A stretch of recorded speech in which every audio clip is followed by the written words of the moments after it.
Discovery.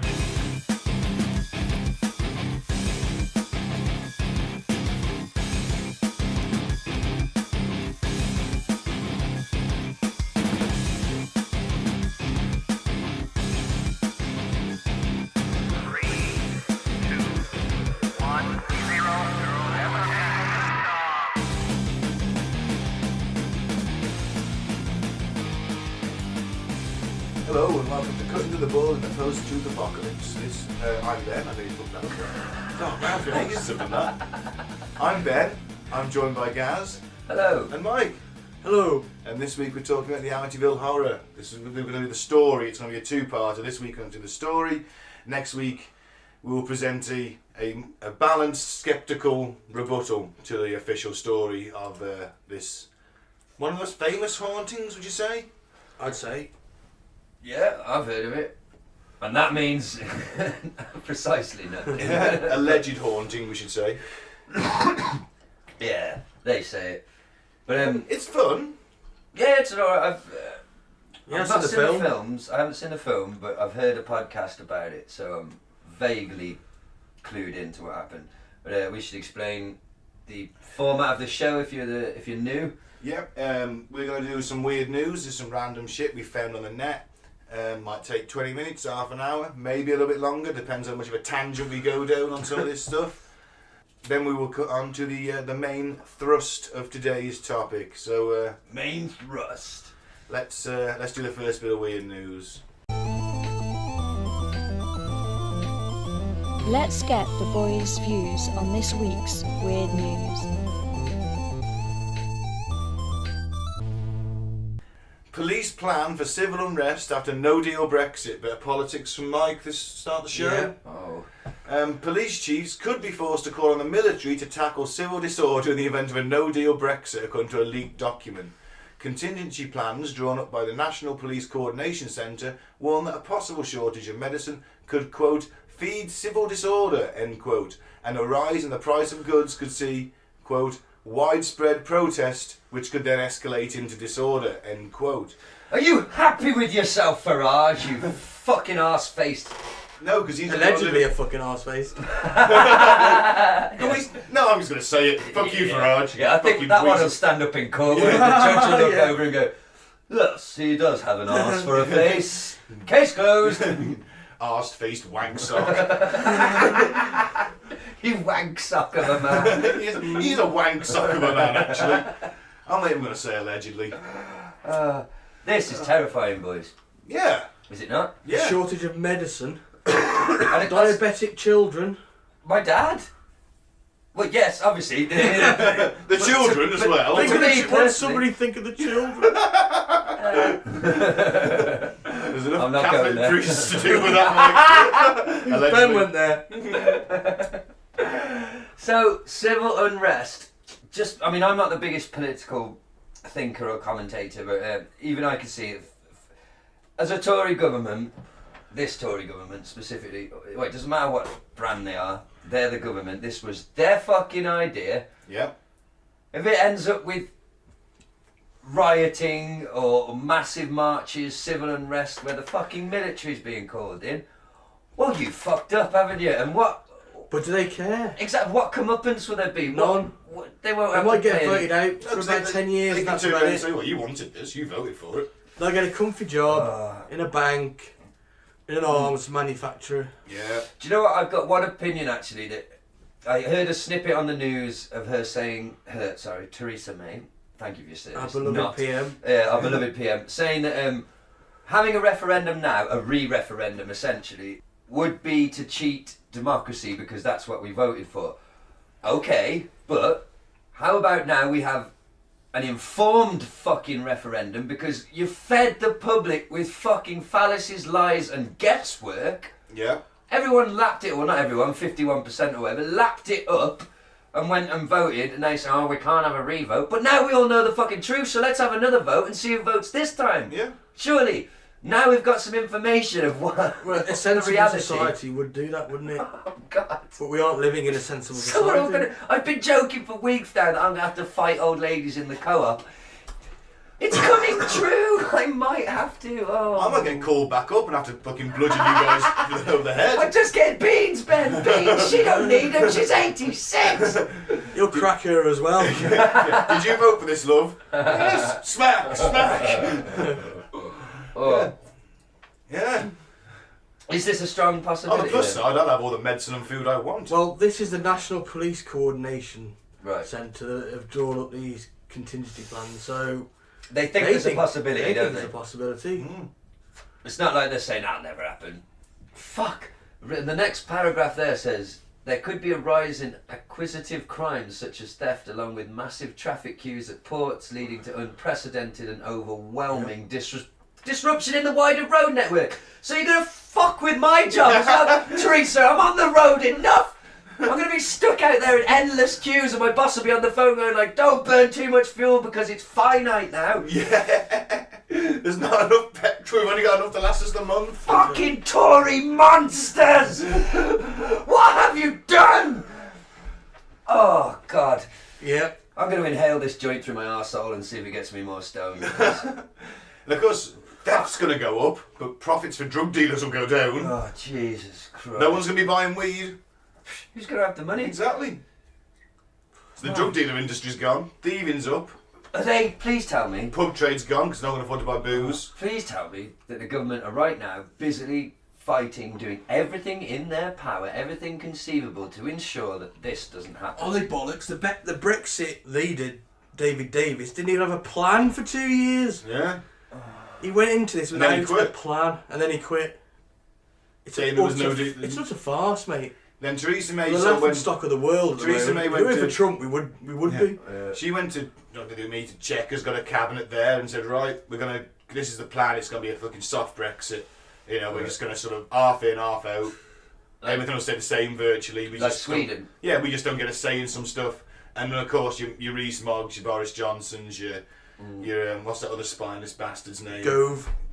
Ugh. Ian Duncan Smith. The most smackable face in the history of faces. They all played their face because they want a hard Brexit. They want us out completely. No, and they don't care if it's a no deal. They don't care if there's a recession because they're millionaires. And Rees-Mogg in particular has just moved his company's fucking headquarters to Ireland, which is still in the EU. So it means he won't fucking get. He won't take the hit for it personally. Yeah. You can't fucking write this. No, yeah, it's unbelievable. It's a kleptocracy, mate. It's not a fucking. That's a we don't new live in word to me. democracy. What does that mean? It means klepto means theft. Oh yeah, of course it does. Kleptomania. It's a bunch of people that run the country and thieve for all they can Yeah. get. That is We're the just situation maggots we're living that in. they use, aren't they? They don't give a Yeah. fuck about With us. a We don't bewildered care. herd. Yeah. Fuck's sake. So yeah, it's so hang on. So, however, the report added there was a real possibility that soldiers would be deployed and police would have leave cancelled around the date of the UK's withdrawal from the European Union in March next year. Some forces would need widespread leave embargoes, and others, such as Kendrick's, may unilaterally cancel rest days and leave immediately after the 29th they're of prepared March. for Brilliant. this. So your Brilliant. coppers are Loads on of the tired, like Tired. crotchety, on the edge, pissed off policemen. Yeah. Great. Most of them probably armed as well. Remember a few yeah. years ago, and Boris put all them water cannons. Yeah. Now Everyone we know what they wondered were why. for now, don't we? Yeah. Oh my god. Yeah, this he is a didn't buy like nightmare. 4 water cannons. Yeah. This is a nightmare. This is why I ignore everything, but I know intellectually I can't ignore this. This is big. I'm gonna have to think ahead about this for the girls. For fucking hell, this is horrible. I don't like it. It's shocking. There's only 3 types of people still want this though. You're racists, Yeah. you're gammons, Yeah. and you just generally fucking fanatical hard Brexiteer. Already rich people. I'd But add, listen, I'd add the ignorant in there as well. The ignorant and- because I'm not talking about the super rich now. I'm talking about the upper middle classes who've got a lot more. We would look at them as rich, but in reality they're not that rich. They got to buy food from somewhere. Yeah. You know what I mean? They use their supermarkets need supplying too. So this isn't just But their gonna, taxes are being cut, so they're actually making money. Their money's going up. yeah, but you see Ours my is point going now. down. Yeah, but my point is though, they're still going to be up shit street if this goes as Doesn't wrong matter as because they. they've had the compensation of the tax breaks. Yeah, but what they doesn't matter how much money you've got. If there's no food to buy. Oh, they'll be able to have food, of course they will. Look at the Yeah. money. But my point is, they still. I'm not talking about super rich. I'm talking about the upper middle class. Someone who's on 60 grand a year. Like a head teacher. Yeah, he's still going to go to the supermarket. It doesn't matter. he's not uber rich. No, but he can probably, you know, It's going to affect him though, it'll isn't it? affect him a bit, but he can sort of, absorb a doubling in the price of beans. I mean, it ain't going to affect him that much. Yeah, but if there's is it? no beans, he's still There'll going to be always in be the beans queue. for people like that. He's going to be in the same queue though, fighting. The beans will be there. They'll just be twice as much. Well, let's stop talking about the price of beans. I drifted off for a moment there. But the point is, people... The reason this went badly wrong, this whole Brexit thing, is, including the vote itself, is that, yeah, the majority of sensible, reasonably well-educated people looked at it and went, you know what? Probably for the best that we stay in. What it was is And- people are but you've pissed got- off with the status quo, and they wanted to hit back at the establishment. That's why Yeah, they but this voted wasn't in the Trump. this wasn't the way to do Well, it. no, I know, But you it don't- wasn't- When you're angry and scared, you don't react normally, do you? You react. No, most of them were just fucking racists. You'd be but surprised. I there's told not you that about my real world example that I have of it is one of my bestest, who's a teacher, not a racist at all, but not into politics at all either. He just read the information that was given to him, made a decision based on that, and thought to himself, well, Brexit sounds like a good thing for our country, you know, economically, and went and voted Brexit, and then was basically shunned from the staff room by all his colleagues. They're like, you did fucking what? Yeah. And he's just like, huh? The more educated It's said on the class. bus. It's said on the you side believe of the that. lies, unfortunately. That's the don't thing, you? yeah. He just got, because he's not into politics Yeah. at all. He's not a stupid man by any stretch of the imagination. He just looked at it, you know, and yeah, he read, you know, on the side of that bus it said, you know, we're gonna have this many more hospitals, Yeah. or something, and off he And went it's and going did to be his the likes vote. of him that are going to be hit by it. It's the poor Yeah. people and the Oh, the schools are a massive hit, aren't they? The education budget's going to be cut. you got kids going hungry at school now, aren't you? It's a fucking disgrace, to be fair. But Yeah, Farage fucking crawling at the woodwork, So then- joining the Leave campaign, even though no one asked him to. Right. One last sort of question then, and because we could probably go on about this for a couple of hours, to be fair. The people like Rees-Mogg and stuff like that, who, yeah, we know they're millionaires, so it won't affect them personally, but what is their reasoning? Why do they think this is a good thing? Because obviously they're not just, look, all jokes aside, they're not sitting there like, let's really fuck with the people, ruin it so for they them. can make the laws that help them rather than Right. the EU get in the way. And we're Yeah. just the side effect. So that's their motivation. And also remember, the EU was going to bring in something about dodging tax in 2019, which their companies probably Yeah. do. There's going to be no more legal tax loopholes. They're going to all be shut. Yeah. So their companies would all of a sudden have to pay massive tax bills, which affects them personally. Mhm. Is So there any that's way probably that this... that's probably what it boils down to for people like that. The super rich amongst the government is that they'll take a personal financial hit. What's the... Is there any way this can be good? Yeah, we get the soft Brexit, hard in, half out. We get Labour in government that gives us a new Green New Deal. Is the election before March? No. Fuck, so we're fucked either way then. What can Labour do? Well, nothing till 2022 unless there's a snap election. Yeah, which there probably will be the day after the fucking, they'll announce that the day after the Brexit goes through, so they can jump themselves out of power. Leave someone else to deal with the mess. That's what I'd do. Wouldn't you? It's so much better when you just ignore things. But this is one that can't be ignored, isn't it? If beans are going to be twice as much, sorry Ben, but you know, it's a good example. We all know what beans are. Unless you're American, you're thinking of something... Whatever you're thinking of now, my American friend, it's not what we're talking about. Google baked beans, Heinz baked beans. Beans, beans, and musical You'll be like, fruit. what the fuck is that? The more you eat, the more you do. Yay! Ah, yes. Good source of fibre. Quite high in salt and sugars though. Yeah. Always read the label. Shall we move on Yeah. from this fuck ton of misery? Yes. Yeah, that's Brexit. Yeah, basically, that just sums it up. What's next? Well, popular diabetes drug causes flesh-eating bacteria to eat your genitals. This is from naturalnews.com, which is a complete pseudoscience website, I should point out. How can it specifically eat your genitals? Well, it doesn't. This is just lies. Well, yeah. Is it? Yeah, Read it to me though. because it's natural news. It's from the FDA. They FDA say warning. it's from the FDA. All right, let's have a look then. What we got? Some medication side effects are easier to ignore than others. You might be willing to overlook the occasional headache, for example, but a bacterial infection that eats away at the flesh of your genitals, that's a deal breaker for most people.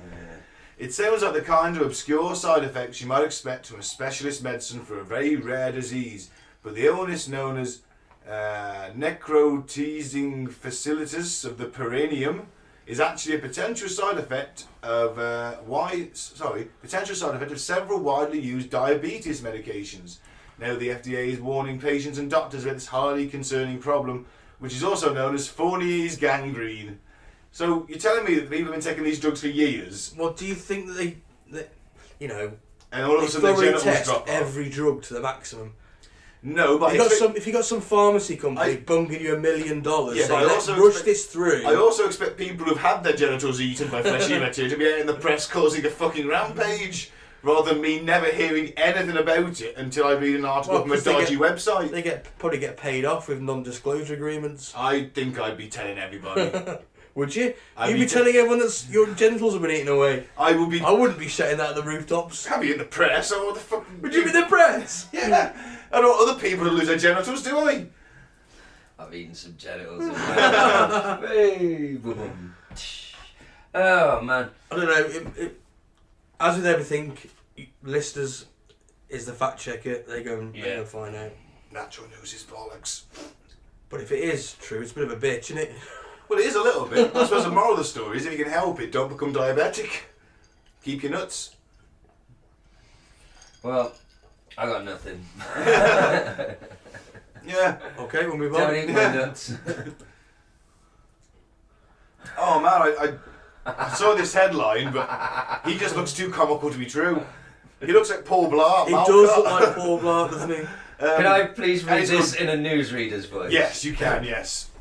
And finally this evening, a hospital security guard who filmed his farts at work for 6 months is sacked. He filmed... How?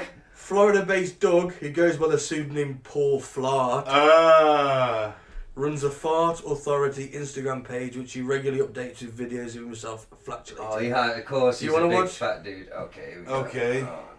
Oh, no. Oh, oh. His fucking face.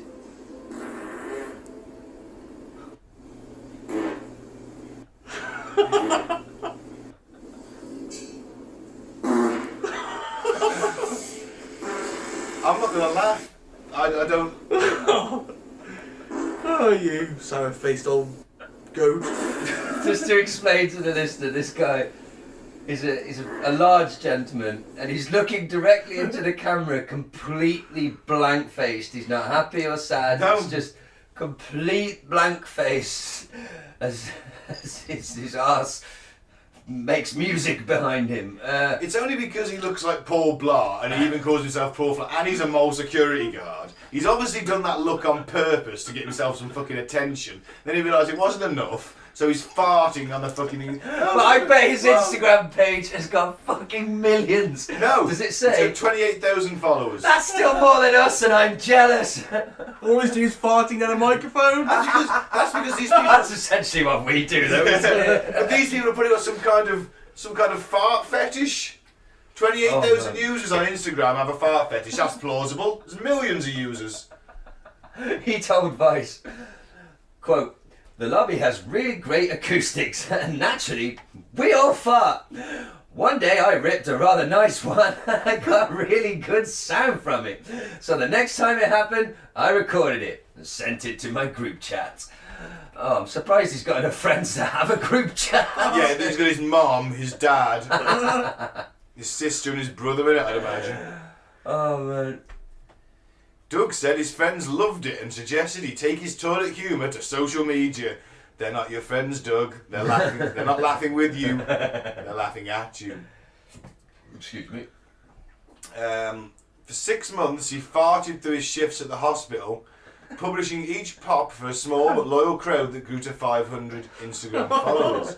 But then his fan base exploded, and soon after his account went viral, Doug was fired from his job at the hospital. Yes, because you should be fucking doing your job instead of farting on Instagram. Come on. There's a problem with this You're a world, man. security guard. Exactly. What do security guards do? They fucking walk around doing fuck all, or they Yeah. sit around doing fuck all.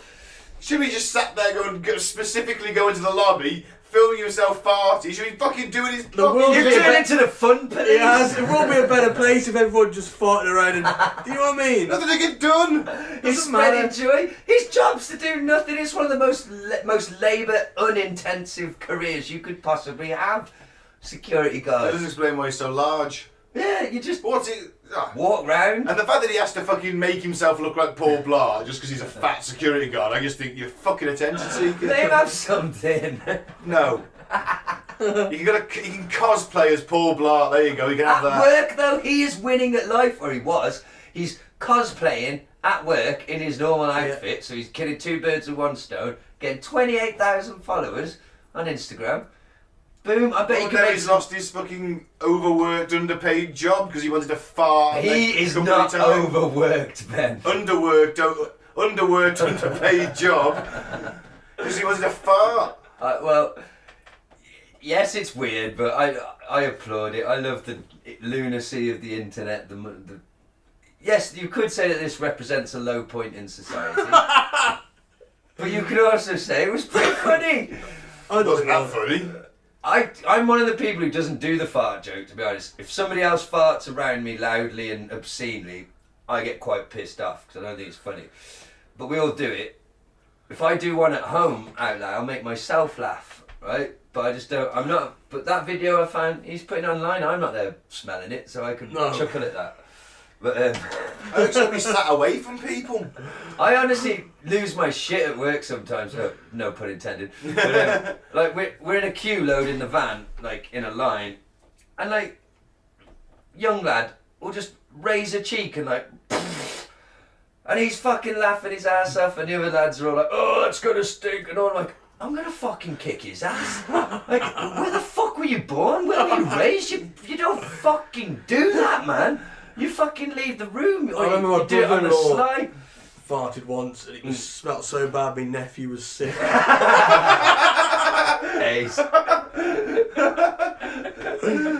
See, at work, I got like a similar thing as Gaz. If someone like sat in the smoking area, someone just goes and just lets me, you're like, you classy fuck. Yeah, it's like, yeah, well done, mate. Are you 6? But I I laugh never at my own. thoughts, but Farting in the bath. Yeah, I laugh at Hilarious. my own. I just don't unless do you follow farting. through. Unless you follow through in the bath. That's the way you don't follow through. Don't shit in the bath. It always ends up messy. Just ends up you have to clean it at the end of the day. Oh, man, it's like if one of the kids does a fart, it's a bit, they feel the need to announce it, even though you've just heard it. Like, I trumped! Hey! It's like, fuck off with your fucking gassy ass. Oh. Well, we went from a heavy political discussion. To farting. That's what I love about this show. Paul, what's his name? Paul Fart. Yeah. Paul Fart. Fart. Has he got a Segway, or is he too large? Is his Segway powered by farts? It's a bit of extra boost. Sorry, I think we should move on. He's lost his job, the poor lad. Should have fucking been at work then, shouldn't he? He's a miserable fucking. Line up, If bro, I man. did, It's just if I did that fine. at work, so I'd fucking film myself at work, not farting, but just, hey, I'm just going to go put a pallet away now, I'd get the sack. Your management, Ben, you've got to lead an example, haven't you? Well, yeah, I'm just doing my job, not standing in the lobby farting, filming myself. Pretend management. They tell you you're in the club, so you'll get coffee for them and stuff like that, but you're not really in the club, are you? Have you got your own space? Car parking space? No. Not in the club yet. I've got an email address. And, Oh, actually, that's more than I fucking got. I've got an email address and I got a phone. Oh man, I had a go at the office for a customer was ringing me and I was like, I do not give my fucking number to customers, what the fuck? And I had, not a go, an aggressive go, but I was like, please don't give out my personal number because it's not a work number, it's my personal number and I don't want people casing me while I'm driving. And she's like, I didn't give him your number. I was like, well, he's got it from somewhere. Anyway, when I got to the customer, he was like, oh, sorry for ringing that, but You did say I could call you and check to see when you're going to be here. And I was, what? I gave him my fucking number. Does not affect you in any negative way, though, with memory loss. Oh, well. Dick. So yeah, that's weird news. We're done with the fight. Can we call a swift break? Yep. Awesome. And we're back. So let's start with the Amityville, the story of the Amityville horror. Amityville, 30 miles outside of New York, nestled in the Long Island town of Amityville, stands 112 Ocean Avenue. A Dutch colonial style house. This is why you get the little cool windows in the top of the house, look like eyes. Yeah. It does look like a weird freak. It looks like the film that should. Try that again. Looks like a house that should be in a film, doesn't it? Yeah, love the style though. Beautiful house. It's got a pool. It's got sea access. It's fucking expensive. It was an expensive house for the family who lived there. Later, they changed the name to High Hope. Right. And it went on the market in 2016 for a snip at $850,000. When was this? 2016.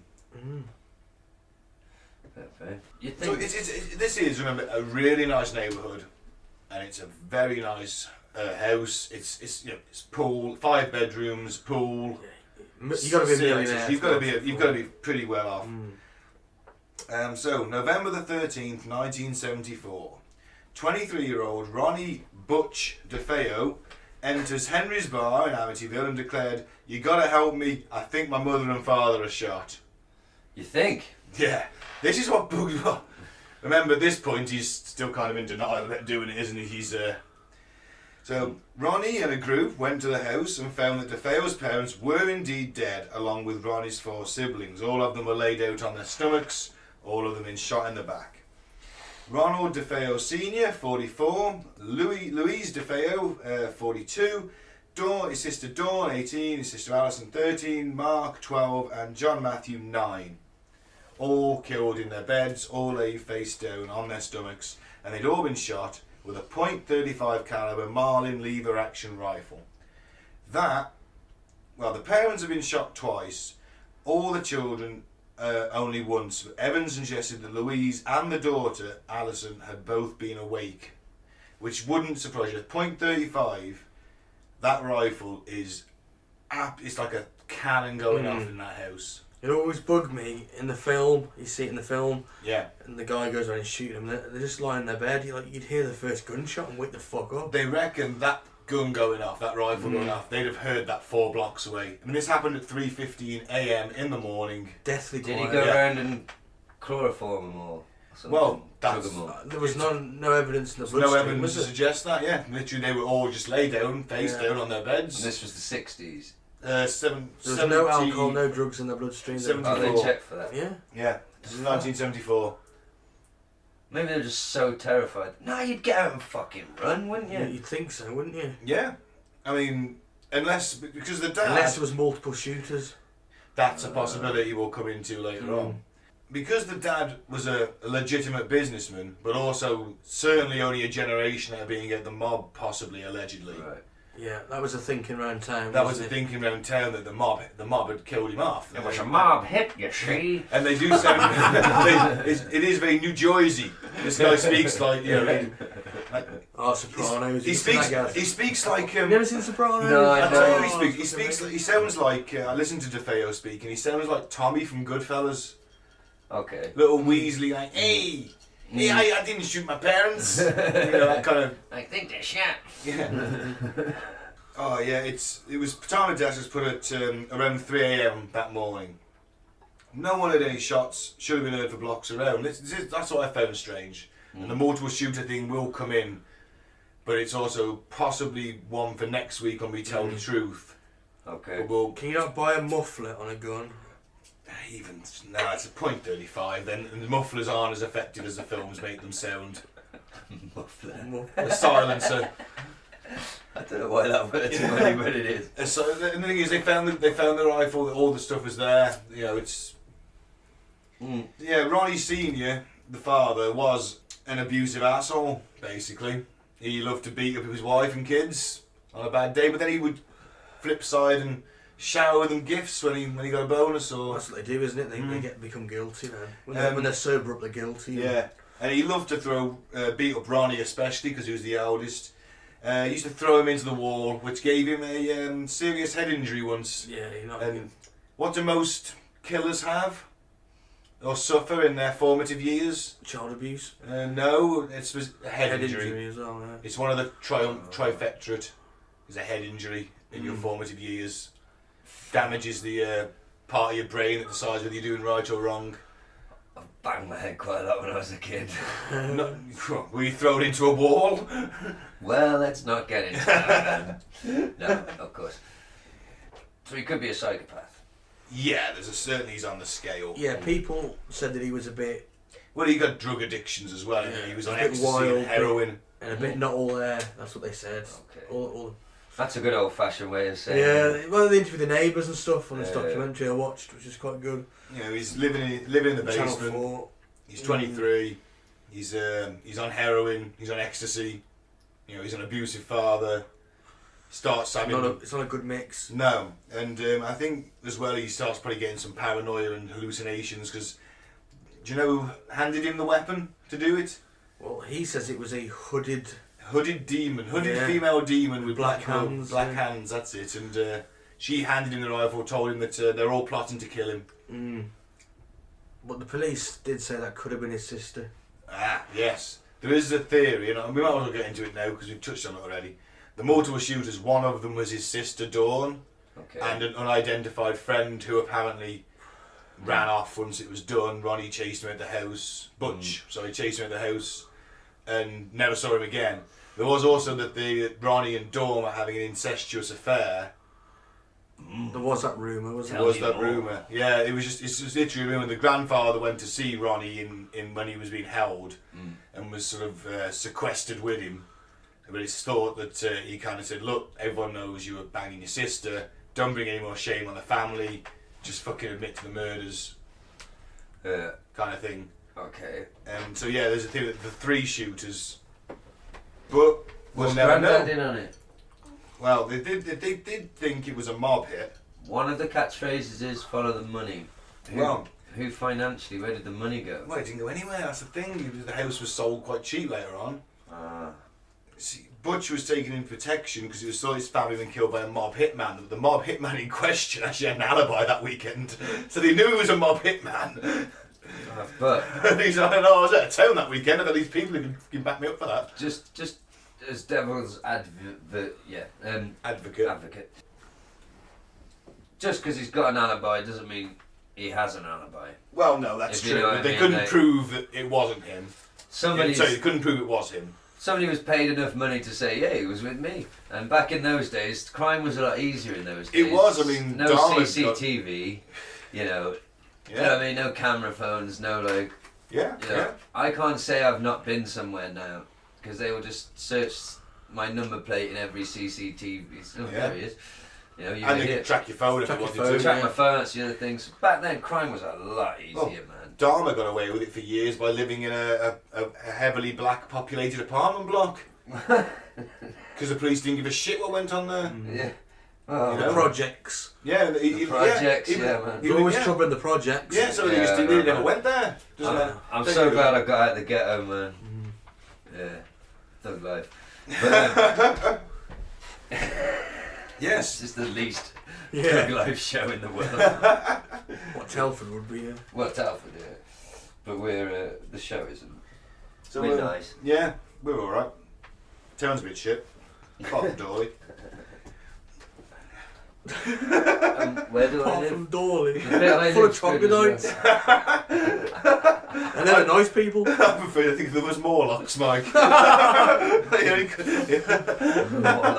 Fucking hell. Look at the Morlocks on that. Right. Back to the murders. Yes. Butch was questioned for only 12 hours before he confessed, which apparently is an interrogation time is not a lot. He said that once I started, I just couldn't stop. Yeah, I saw an interview with him. It was conducted in. He does sound like a 94. wheezy little fucker, doesn't he? Yeah. Once he started, he just couldn't stop. Yeah. So is it conceivable that he was able to go fast enough? But he was on drugs that night. Yeah. That he saw that hooded person with black hands give him the gun. Yeah. Oh, that's what he says happened, is it? Yeah. Wow. And then, It's the demon told him to kill them all. Fuck this. This is MK Ultra, isn't it? Oh, you mean like giving him drugs and feeding him subliminal messages? Yeah, and then they get him so fucked up, and then walk up to him in a weird hooded outfit and hand him a gun and say, kill everyone in the house. You know, they did that kind of shit, man. Yeah, they did, but I also think that the head injury, the antisocial behaviour personality, the abusive father, the drugs might have played more a part in it than some government programming in this scenario. Speculation, dear chap. I know what you're saying. I like where you're going, but I think in this case, Occam's razor falls to the upbringing of this young man. The government have got previous. It's around the right time, isn't it? The mid-60s. 70s. 70s? Okay. Well, what would be their benefit though? To prove it can be done, and we don't know what the father was up to, what he was into. He might have upset the wrong person. That we need to kill him anyway, but we've also got this project which needs testing in the field. Can we get this guy to execute everyone in his house? Well, possibly. And the abusive father, the drugs, and the massive head injury were just added bonuses and all of that. Exactly, that's why it worked, because it might not work. They could try it on you and it won't work. Some people aren't susceptible to I'm struggling with. I'm not a moron if this is your first episode. It's been a long weekend. I'm tired. Don't they anally rape them? I beg your pardon. That's meant to break them, isn't it? Break their mind. It would break me. That's what they say. Well, we're gonna do MK Ultra as an episode one day, but it's a biggie. But I'm just saying there could be an element of that because or that's a psychotic vision he had.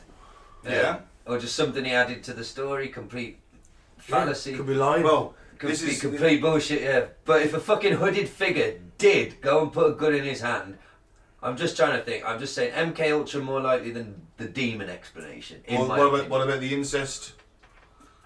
Oh, probably. It was Jersey. The Long Island. There was a closer that was looking on the house, wasn't he? Yes, there was a DEA agent undercover, and he saw the daughter Dawn in a hooded jacket with a gun leaving the house. What the fuck? Because they found the gun on the edge of a pier, which is where she went after. So she took the gun. She's the hooded figure. But she was found dead as well. And she was found dead. Okay then, but why the fuck with the DEA watching? Well, they thought that because this guy is literally the dad, Ronnie Senior, is literally one generation at the mob. Right. His granddad, his dad, is still involved in that scene. Right. Then they think, well, is he laundering money through his company? Because he was a legitimate businessman. Okay. So they're just being. I mean, this is a nice area he lives in. He's successful. If he was scouting at the place the night of the shooting, why didn't he hear it? Or did he? Well, he apparently witnessed it all, didn't intervene because we were blowing his cover. Ah. That's apparently the reasoning he gave. I think we can argue he's probably not a hero. You think he might have... But remember... Well, no one... sounds rough in there. Don't want to blow me cover. He slunks down into the chair. He's pulling his fucking jacket up over his head. Sounds like about 13 shots or something, but... Remember that no one else heard it either. Magic bullets. Magic bullets. Was the house incredibly insulated? I doubt it. These wooden style colonial houses, they're Yeah, so cold as fuck in the winter, so he may have insulated the fuck out of it. He may have done, but I don't think with he would... sound suppressing with very heavy material. duty sound suppressing. It's a .35, that's like a machine gun round. I'm going to nod at you like I know what that means. Oh, .35. Yeah, I know. Big gun. There's a .30 machine gun. Okay. So a .35 rifle, that's a loud noise going off. You'd hear that. It's going to blow your head off. It's and then imagine his ears would be ringing after he fired it in that fucking house as well, to be fair. It's a mystery. Yeah. The trial began on October 14th, 1975. Remember this name? This is defence lawyer William Webber mounted an insanity plea defence. He's an interesting character, isn't he? Yes, he crops up, and he will crop up more next episode. And we'll touch on him towards the end, but his role is yet to come. Okay. Defeo claimed that he killed his family in self-defence because he'd heard their voices plotting against him. and obviously the demon thing. The insanity plea was supported by the psychiatrist for the case, Daniel Swartz. He was the psychiatrist of the defence case. However, Dr. Harold Zolan of the prosecution argued that Ronnie was an abuser of heroin and LSD, had an antisocial personality disorder, and he was aware of his actions. And on November the 21st, 1975, Defeo was found guilty of second-degree murder and sentenced to 6 concurrent sentences of 25 to life each. And all parole requests have been denied. Because he's a puppet of the CIA. I think Defeo would have said if he was a puppet of the CIA was aware of it. No, because programmed. he is a loudmouth little shitbag. He doesn't know he's a tool of the CIA. He thinks a hooded fucking demon figure handed him the gun. Didn't even realise it was the sister that's been fucking buffing him for... Riding his cock for the last couple of years. Yeah, it's a fucking strange one, isn't it? You can see why people are fascinated by it. Yeah, And just it's not much of a tangent, it's Amityville. Because I've never seen the movies.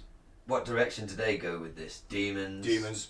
So no one's done a true crime, you know, it was mafia, CIA. Well, no, this is what happens before the haunting. Yeah. Oh, okay. So we're not even at the film yet. We're not even at the film at this point. Oh, okay. This is the prelude. I assume it was referenced in the film. At Yeah, the you start, saw you actually saw like snapshots of it. That's Right. why I said it was strange that nobody woke up with the shots. Yeah, especially if he's doing 2 shots into mum and dad and then the kids or one. I mean, I don't think they ever figured out the order in which they were done, but you'd have to have multiple shooters to get it done properly. Mm. Because people are fascinated. There's a lot of films, isn't there? Isn't it a series? Oh Yeah, man, yeah. there was so many. The third one's a haunted clock.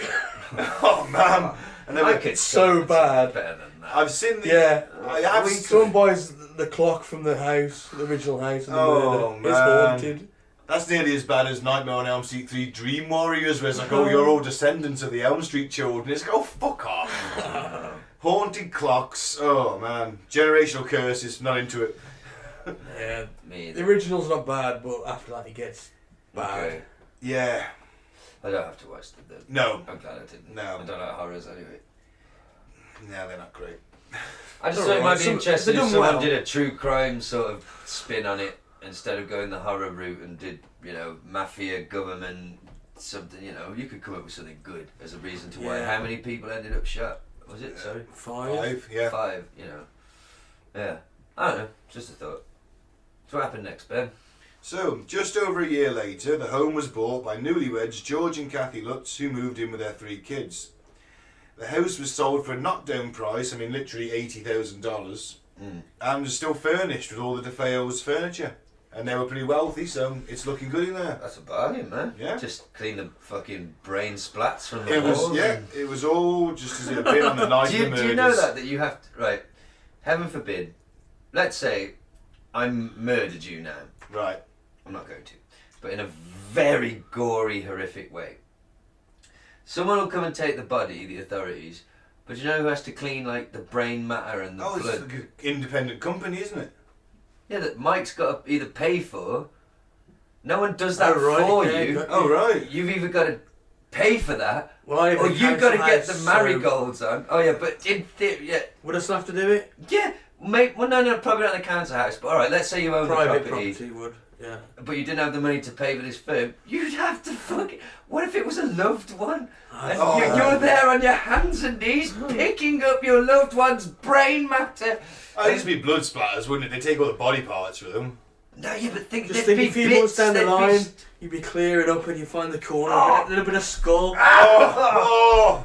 you bring it all back. Yeah, man, you got to clean up. You're responsible for the cleanup. Nah, let's face it. I always just- You'd sell the place, wouldn't you? You just Yeah, you that's- I'm have sure it that cleaned. happens You put most- it against the sale of the house. Mm. The bill against the sale of the house. Deduct that from how much I get for it, and you just fucking go, wouldn't you? Yeah. You ain't gonna live in that house anymore after your wife and kids have been gunned down. You come home to find them all dead. Oh, bit of a skull. I want to break free. Oh, The atmosphere in that house is gonna be pretty fucking heavy, isn't it? But you know what though? I always just assumed that someone did that for you as part of Oh, the police would have done government. it. That's what I It's like a assumed. forensic clean. Yeah, fuck no. It's just like, yeah, you're going to want to get a bit of bleach on that. It's a Dettol. Here's a number you can I ring. quite if like you- it. It's very Pollock. Is that what I it's just a heard some je ne sais quoi. Yeah, my wife's brains are spat against the wall like a fucking Rorschach painting. There's a certain je ne sais quoi about that. Can't make it whether it's two bunnies or a duck.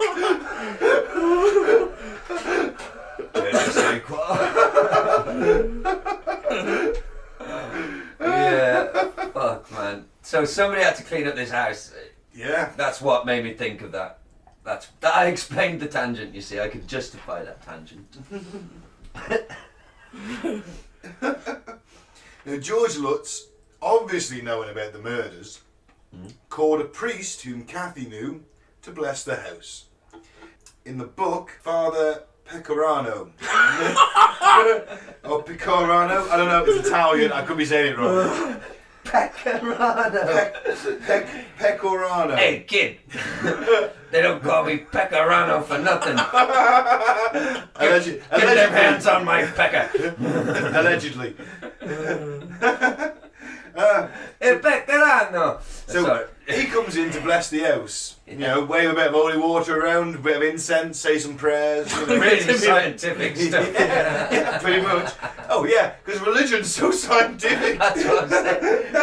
Oh, this will definitely sort it out. Yeah. How do you know? Oh well, this water, I said the Lord's Bit Prayer of over a sage, minute I'm ago. burning sage. There's fucking Splatter ghosts about. hate it. The ghosts who have no physical presence can't stand the whiff of sage. I had this. I had. Interdimensional demons put off by a, oh, it fucking stinks. I genuinely had a pagan ex-girlfriend, right? And she used to bless the house with sage. Go around burning a big fucking sprig of sage. And I'm like, you know that stuff. That was just to get rid of your fart smell. I was filming myself at the time. That's why you hated that Yeah, guy. 'cause he so was successful. It reminded you. I just got put on the register. Again. No, one time only. No, yeah, she's going burning this sage, and I'm like, you know, that smells like weed. Are you sure that these fucking bad influences, you're just not getting high off that shit? And I'm convinced that stuff just gets you fucking high. Oh, she's just walking around like, Yeah, burning them, I am waving it loving about. this. You know, yeah, she was a lunatic. The Christians will say that the devil resides where God is not present, so them blessing it apparently puts it into God's realm. That's a good quote, Mike. I like that. It is, but it's weird how you could just build something out of shit you bought down at Travis Perkins' builder's yard, and then someone can go, yeah, it's a church, it's holy, you know.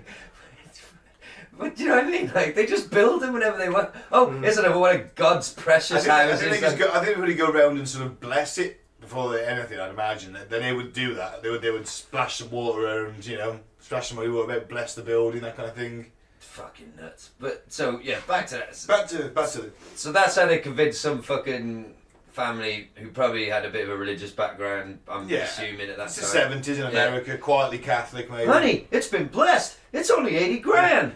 It's a no-brainer. Yeah. No pun intended. So anyway, this Brains is when on the walls. this is when the weirdness. This is when the weirdness starts. When the father goes in and starts blessing things. It's, however, in one of the upstairs rooms, possibly the sewing room or one of the bedrooms. It's not kind of. Reports differ. The sewing room. Sewing room. It's an old house. It's an old house.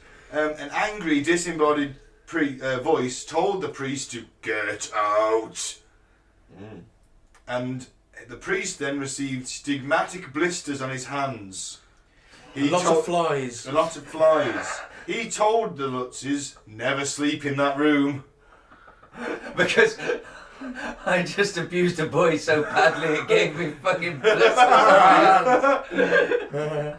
Like, blisters just appeared on his hands. Allegedly.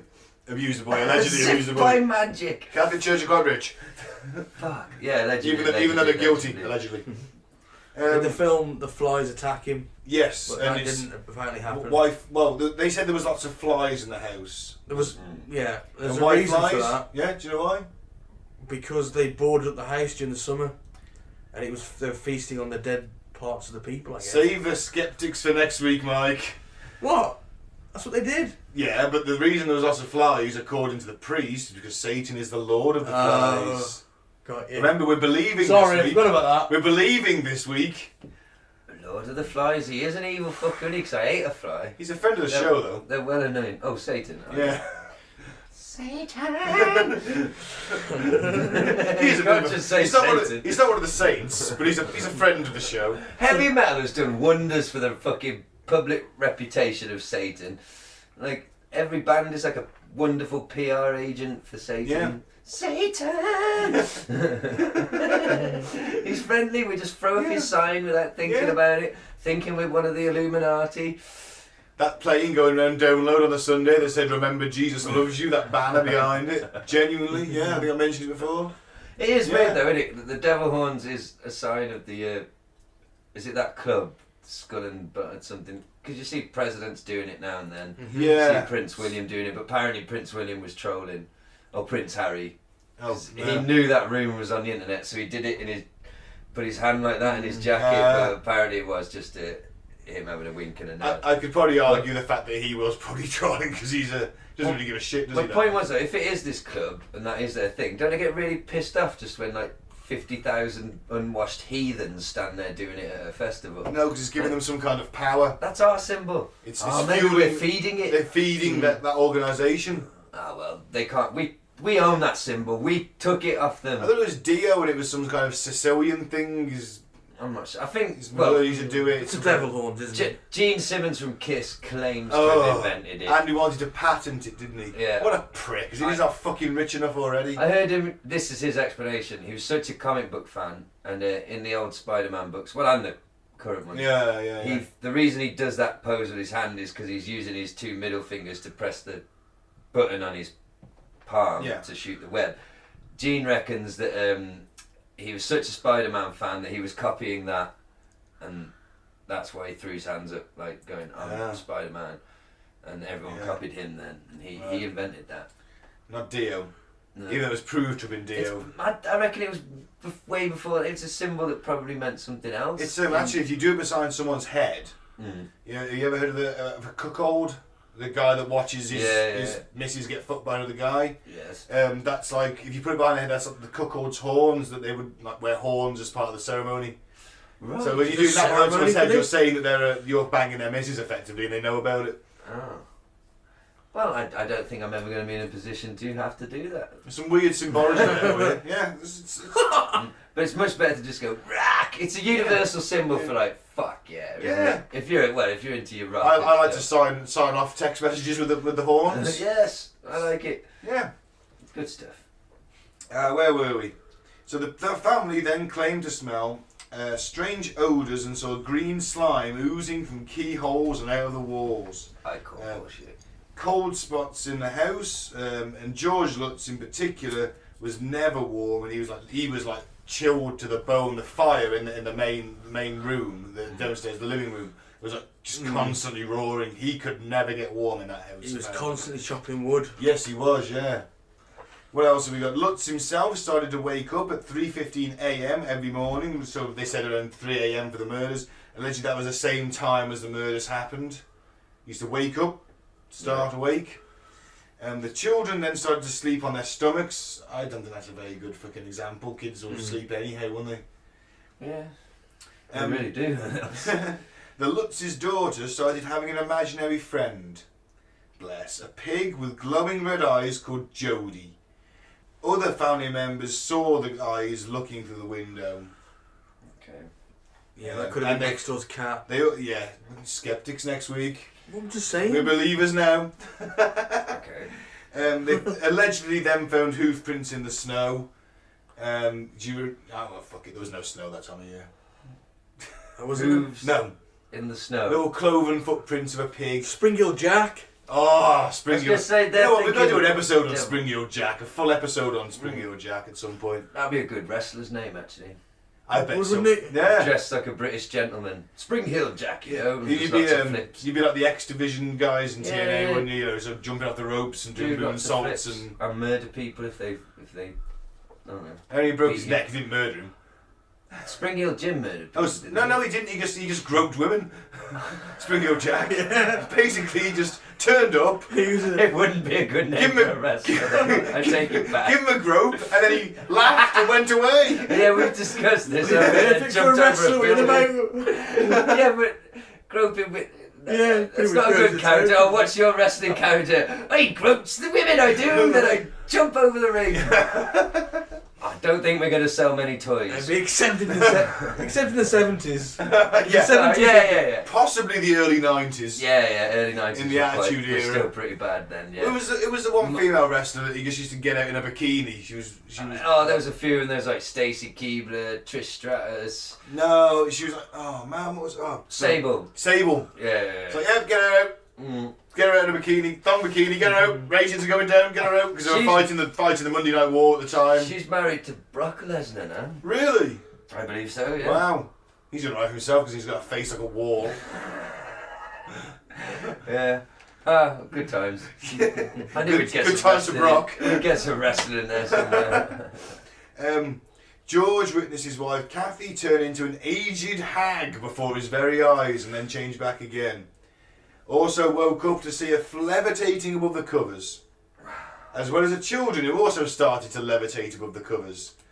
And a crucifix they kept on the wall in the living room was rotated upside down regularly. And in one final night of terror, which the Lutzes will never speak of, they fled the house, never to return. And their stay lasted 28 days. Wow. And they did call in a parapsychologist called Stephen Kaplan to investigate. And not Raymond Stantz. No. Well, basically, he reckoned they were hoaxing it. Yeah, to try to get some publicity. Yeah. And we'll delve into a little bit because at the end of the tale. Okay. So we have to dip into a little bit of skepticism, but that is effectively the story. They were terrorised by some kind of demon. There are numerous reasons. One that George Lutz allegedly dabbled in the occult. Right. The other was that the land itself used to be owned by the Shinnecock tribe. And there was a chief, wasn't there? Yes, and it was buried under there. And they used to use it as a dumping ground for their mentally ill people and aged dementia sufferers. They would just take them out. Yeah, they would take them to this piece of land around this where this house was built, and they sort of leave them there to die because obviously they were mentally incompetent and. Well, maybe there's just a lot on the tribe of mentally disturbed Native Americans just fucking with people to get them to leave the house. Yeah, maybe. Doing some parlor tricks and things. The counter argument to that is the chief of the Shinnecock tribe who came out after the book was published, so said, "That's not our territory. we never even lived there. What are you on about?" Okay. So yeah, that's so author. Their experiences led to a meeting with Mr. William Webber. Do you remember him? Ronnie Defeo's defence lawyer? Oh yes, you did mention. Yeah, and a deal was struck. Author Jay Anson penned the Amityville Horror, a highly successful book making millions of dollars. More so for him, but also the Lutzes and Webber. Lutz has made $250,000, I heard. Yeah, the author made a lot more. They did not millions. strike a very good deal. No. George Lutz's business was failing. Right. So remember, The Exorcist hadn't long been released at this point, and sales basically piggybacked off that. Yeah. And it turned the devil and demons into a legitimate threat in the eyes of Christians in America. The satanic Damien as well, that time. And The Omen was 1980. The Omen, some of the original Omen. 1980. Maybe 79, 1980, it's definitely around that mark, but we're still very much in the ballpark. Yeah. And it turned the devil into this legitimate threat in your life. Yeah. Yeah, if you believe in God, then by extension you have to believe in the opposite. Rosie's Baby. No, yeah. That's a fucked up film. Oh, yeah. Isn't it? But the thing is, that probably, certainly, in my opinion, had an hand in the right-wing televangelism we see today. It's all about the devil. The devil's doing this, the devil's doing that. The devil went down to Georgia. He did, and he had a damn good time. Get behind me, Satan! He was looking for a soul to steal. You know that song? Yeah. Classic. Yeah.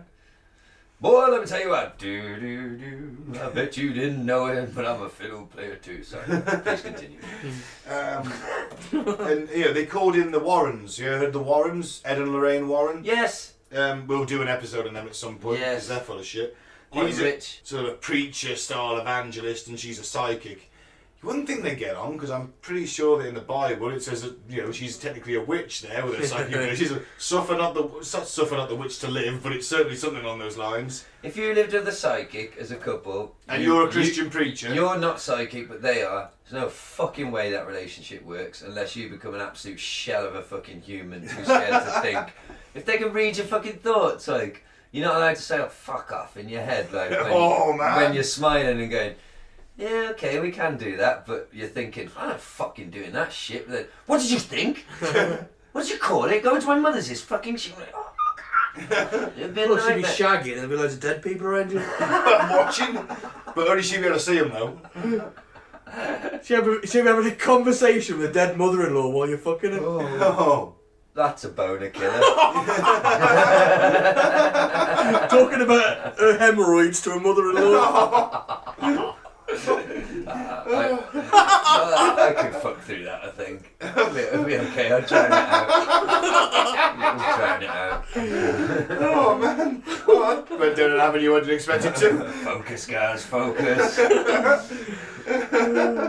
Everyone's the size of rugby balls. Oh, fuck, it's gone. Bloody bunch of grapes come at me ass. Fucking hell.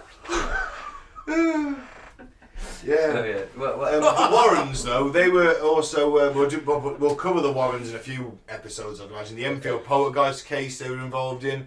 You ever heard the movie Annabelle with the creepy possessed doll? Yeah. That's another one of their cases. I've got an article for next week about the top 10 bullshit cases they were involved in. Did that film inspire Chucky? Probably, somewhere along the line, I'd imagine. So you remember Kaplan, the parapsychologist? Yep. After the Amityville Horrors released, he released his own book, and it was called The Amityville Horror Conspiracy Theory, and he listed 100 factual inconsistencies from what he'd been told and found out, and from what was in the book. And he went in there to investigate. Yep. So that's the more accurate. You'd argue that he's the most accurate person in the room at this point. Lutz is. Did he mention Ronnie Defeo himself? Did he mention MK Ultra anywhere in the No. book? Well, he's not the most fucking accurate. And to finish the tale of the story, we have an account from the son of George Lutz. It's the end article, Mike. Sorry, I'm having a serious fucking stoner moment now. Which ones were the Lutzes? They're the ones that moved in and were forced out after 28 days. Right. Okay, so he was a little kid when this happened. Yeah, I think he was 10. Okay. So it's in the Mail online. It was sadly the only news I could find. Don't read the Daily Mail listers or the Mail online because it's full of shit. Unless we're reading it to you. Unless we're reading it to you, because it was the only fucking news source I could find. The Amityville Horror, the boy who lived in a true-life haunted house, breaks his 40-year silence. First, there were the flies, a plague of them, that even in December swarmed inside the imposing clapboard house as George and Kathy Lutz are unpacking their belongings. Aren't all the flies fucking gone in December? Well, I don't know where they go. Satan's the lord of the flies, Gaz. Okay, I'm going to sound like a moron now, but this is as good a time as any. Do all the flies just die? And then just rehatch next. Yeah, No, some of them hibernate. Some hibernate, but a lot of My them. brother-in-law had a swarm. Honestly, you couldn't. You could see them all over in the attic. Yeah. Oh man. And you had to get hibernating. like A flamethrower. yeah. That'd be sweet. No, you had to get some stuff Okay. that gassed them or something. Bees and stuff like that hibernate, don't, but a lot of them insects just fuck off and die, don't they? Yeah, most do. Yeah, the hatchlings of next year own kind of thing. But there were swarms of them Swarms. in this house in December. Yeah, Okay. Yeah, there were swarms in December in my brother-in-law's because they're hibernating, aren't they? Yeah, but he's not saying they weren't suppose having remember- a sleep. He's saying they're flying around. Well, remember, the house has been boarded up. They've had haven't cleaned it up. There's been a bit of blood, a bit of brain, some kind of thing the flies are fucking breeding on. You know, they open it up, they all fuck off. The Lutzes move in, they all come back. Okay. Just because they've come back because that's where they hide out, they live, basically, isn't it? Yeah, I just think it's weird. I've never seen like a lot of flies in December. They've been but disturbed, I'm they've come not back. I'm not a biologist. No, none of us are, in all fairness. Or a scientist. Oh, well, Mike is. Mike's a scientist. Not really. You're a He's science officer. yeah. That bestows upon you the rank of scientist in this room. I'm a Yes, piss artist. I did slightly better than you two at science at school. That's it. That's my only qualification. It's the best we've got. I was thinking about this the other day. I can't remember why, but we do. The majority of our listeners are in America, which I find hilarious and fascinating and awesome. We love you, but like, Can I come live at your house for a bit? yeah, when an American says I'm pissed, they mean angry, don't they? Oh, I was so pissed. I was so pissed at this guy, and it's such a completely different meaning, isn't it? Because so if you're confused, listen out there. When we say we're pissed, pissed is what you get. It's drunk. Pissed is drunk. Yeah. So when I say I'm a piss artist, it doesn't mean that I piss on things and call it art, although those people do exist, I'm sure. It means I'm an excellent drinker. Swiggy comes Cronenberg 1664. Yeah, I'm pissed. I'm so pissed at that guy. Sorry. So That's then, that I cannot justify. then Idiot. were the cold spots in rooms and hallways, the odd smells of perfume or excrement and the jolting sounds at night. George became increasingly volatile and awake at the same time. Imagine 3:15 perfume a.m. and shit together. Oh. They'd be like sweet and That's a certain specific kind of musk, isn't it? yeah, it is. Yeah. I don't know, it'd be Sweet and a sickly. bit like licking a hooker's ass. Is that something you've ever done, Gaz? Moving on. I suppose it would. Basically, 17th century Because they French. they don't wash, they just spray. Basically, it would be the odour known as 17th century French brothel. Yeah. Because like, it's nice in the brothel, but the window's open and the alleyway outside is just a river of shit Yeah, and piss. pretty much. And you're licking her ass. You're licking the cum from some other guy out of her ass. Oh no! Fuck's sake, man. Oh, she'd wipe it with some. Oh, they didn't have wet wipes back then, did They'd have done something. Yeah. Use a fucking pine cone or something. Give it a scrub with a pine They had a cone sponge. on a stick. Fucking hell. What's this fucking young man saying about being He's old 40 now. Right. George will be going, she said. Other disturbances were far more terrifying. Objects that flew across the room, walls oozing green slime, the crucifix that turned upside down on the wall, the hidden red room in the basement, and who can forget the glowing eyes at night of some demonic pig-like creature. Oh, sorry, one thing I forgot to mention is how a porcelain lion in the house came alive and attacked George Lutz one night. Come again? Yeah, they had this like porcelain little lion sculpture. He kept on turning up in the living room of the house.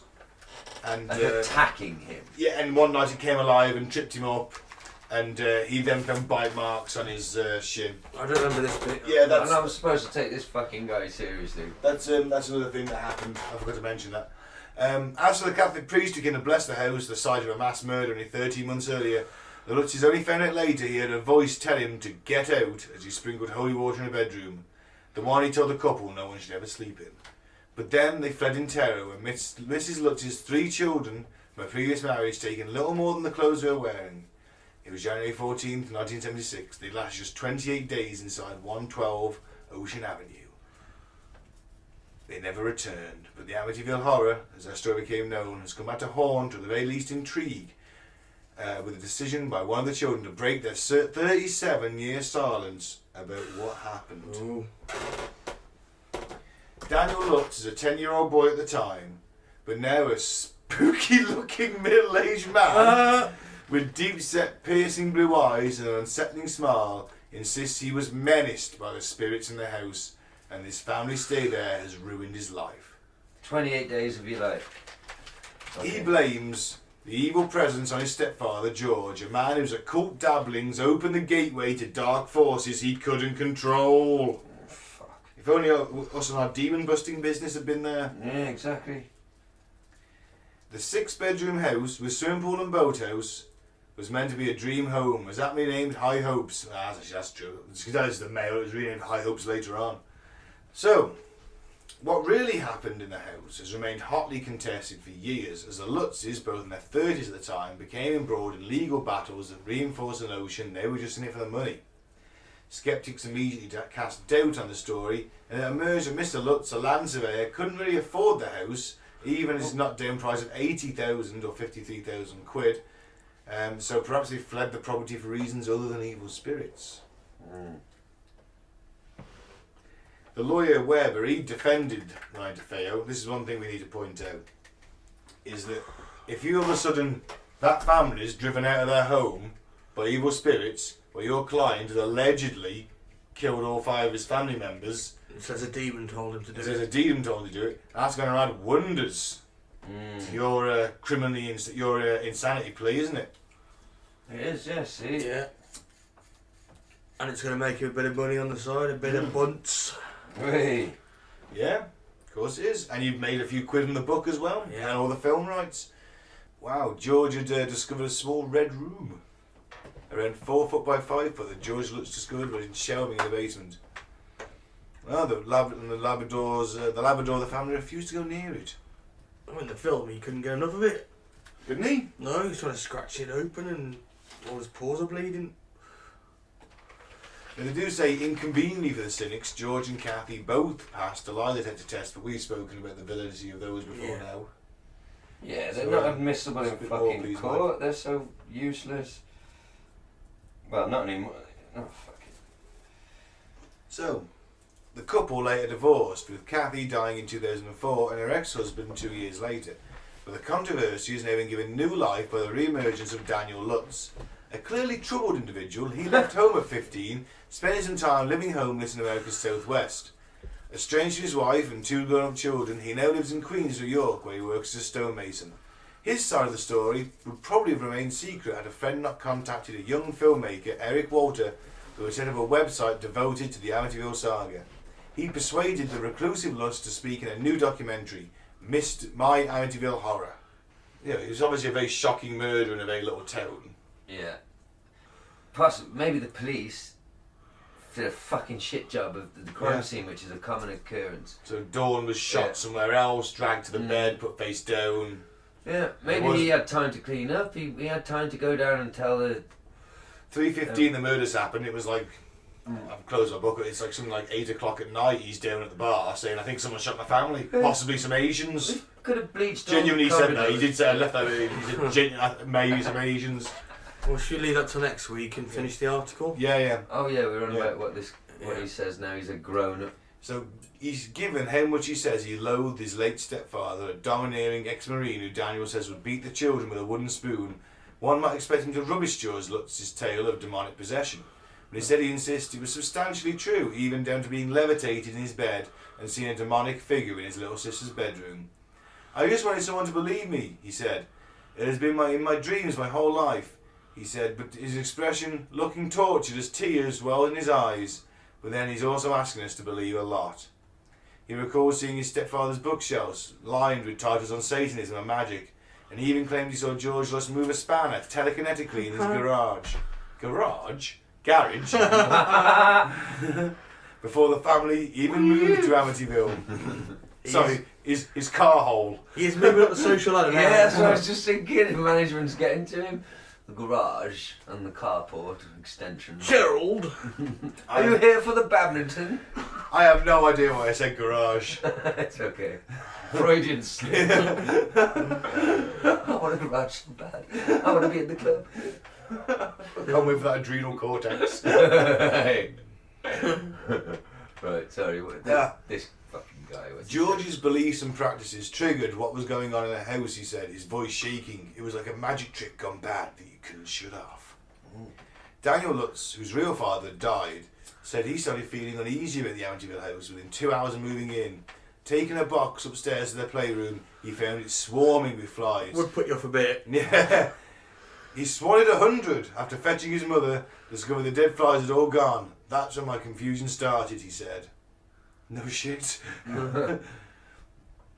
He says he still has dreams of the family dog going ballistic, almost throttling itself with its lead, trying to jump out of its outdoor pen as the nearby garage door took on a life of its own. The entire family was standing there watching that garage door slam up and slam down and slam up and slam down, he says. He also recalled how he and his stepfather returned from shutting the garage. They looked up at his 5-year-old sister's bedroom window and saw what Daniel described as a cartoon character of an angry pig with wolf-like teeth and laser beam red eyes. He ran up to the room and discovered an empty rocking chair rocking back and forth, because pigs sit in rocking chairs now. It's like a description of the most cheesiest by the numbers horror fucking story. A rocking chair rocking on its own. We've gone through a lot Devil of this pig already, and I mean, he's basically Devil pig, does whatever a devil pig can. It's just Haunts your house, fucks your mind. craps in your shoes. oh, that's all I'm all pissed off Leaves about. it for you to find. Here Devil comes pig. the devil pig. So we've gone through a fair chunk of this already. So he's just basically I get the feeling that he's a bit of a drifter who's settled down. Hey, Dad made some money off that. Got some money. I'm going to cash in on that too because I need it. Yeah, I'm getting divorced. Yeah. Yeah. Did he get any money for the movie? But his dad would, his stepdad would. Fucking hell. I'm that lawyer. Well, apparently they thrashed that sort of story out over 3 bottles of wine, but we'll get to that next week. Well, if they've got book rights, they've probably sold the movie rights too, so yes, so one of them's benefiting off those films. So that is the Amityville horror story. Not the facts, just the story. Okay. We'll present some factual evidence next week. Yeah. So to finish, we've got some weird news and full Alex. It was the CIA. Gas thinks it's the CIA. At this point, demons. Everything's the CIA, isn't it? There is the famous photo as well, which you can look at online, purportedly showing a demon boy. However, when the Warrens went in, they had a team with them, and it looks suspiciously like one of the team, who even came out and said, yeah, I know it looks like me, but it isn't. No, it is. He's even wearing the same fucking clothes. Check it out on your Google machine. Okie dokie. We'll see it. We'll conclude that next week. Yeah. Let's get the boys' views on this week's weird news.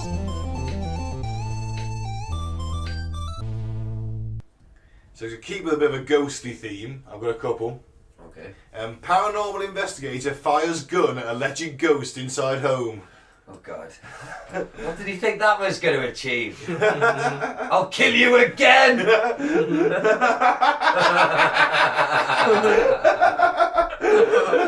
Stop filleting me while I sleep, you motherfucker! I'll send you to the afterworld of the afterworld.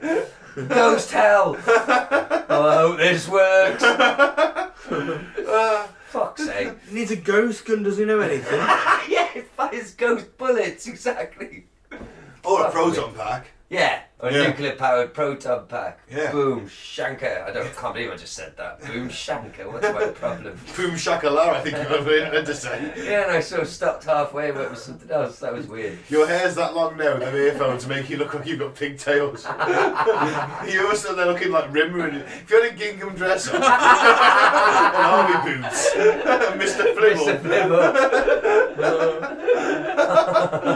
He's not very happy. You don't think anything's amiss? I'm sat here in a gingham dress and army boots. Classic episode of Red Yes, Dwarf. Voice in the Dwarf. Quarantine. Check it out. Season 5. If you haven't. Best season. You my should opinion. see it. I go with that. Although 6 is my second favourite. Yes. I'm not going to commit, but they're definitely. 5's got the mix of everything kind of right, hasn't it? It's Yeah. pretty dark, good sci-fi It's story. when they go to Rimmer World. Yeah. Not Rimmer World. Back the one to where reality as well. No, it's the it's the one where Rimmer's subconscious is Simon. Oh yes, that's a fucking great amazing. episode. Yeah. Yeah. And that's in season 5 as Yeah. well. They got Hollow Ship as well. That's Hollow quite good. Ship. Yeah. Hollow Ship. Ah, classics. Oh, they urged to watch Red Dwarf now. Yeah, mate. Fuck the podcast. And I'm if watching you- Red Dwarf. And if you're listening and you're like, what the fuck is Red Dwarf? It's a British sci-fi sitcom, the first really ever sci-fi sitcom, Yeah. and it's fucking amazing. It's the holy grail of this show. If you're a regular listener, you know that. If you're a Brit, you know what we're talking about. But yeah, check it out if you never have. It's fucking amazing. I'm pretty sure some seasons are on Netflix. It's only UK Netflix, so. Yeah, man. It's out there. So yeah, so let's get on with the article. Yeah. Totland, Connecticut. A Connecticut man who told police he was a paranormal investigator faces several charges after firing shots in his house at what he told police may have been a ghost. Christian Defeo, 25, is due in court on September the 11th on 5 counts, including the illegal discharge of a firearm, making a false statement to police, second-degree reckless endangerment, misusing an emergency call, and disorderly conduct. Fuck me. Devon said police say Defeo put 2 bullet holes into his wall on July 26th, initially reported the incident as an attempted break-in. He then later told police he believes the intruder was actually a spirit. He's got $5,000 for bail though. Okay. And he didn't immediately return a telephone call seeking comment. Wow. He also made a similar report back in 2011. I'm going to argue this guy's probably got a mild alcohol addiction. Maybe, yeah, he just gets so fucking drunk that he's just like, is that somebody trying to get in? Nah. Is it ghost? Fuck it, either way. Open fire. Oh, he's Oscar Pistorius-ed. Come on, there's someone in there! Bang, bang, bang, bang! It's a ghost. Nah. So that's one.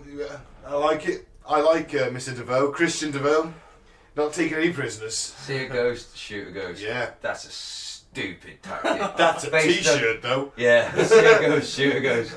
Is it more stupid than firing into hurricanes?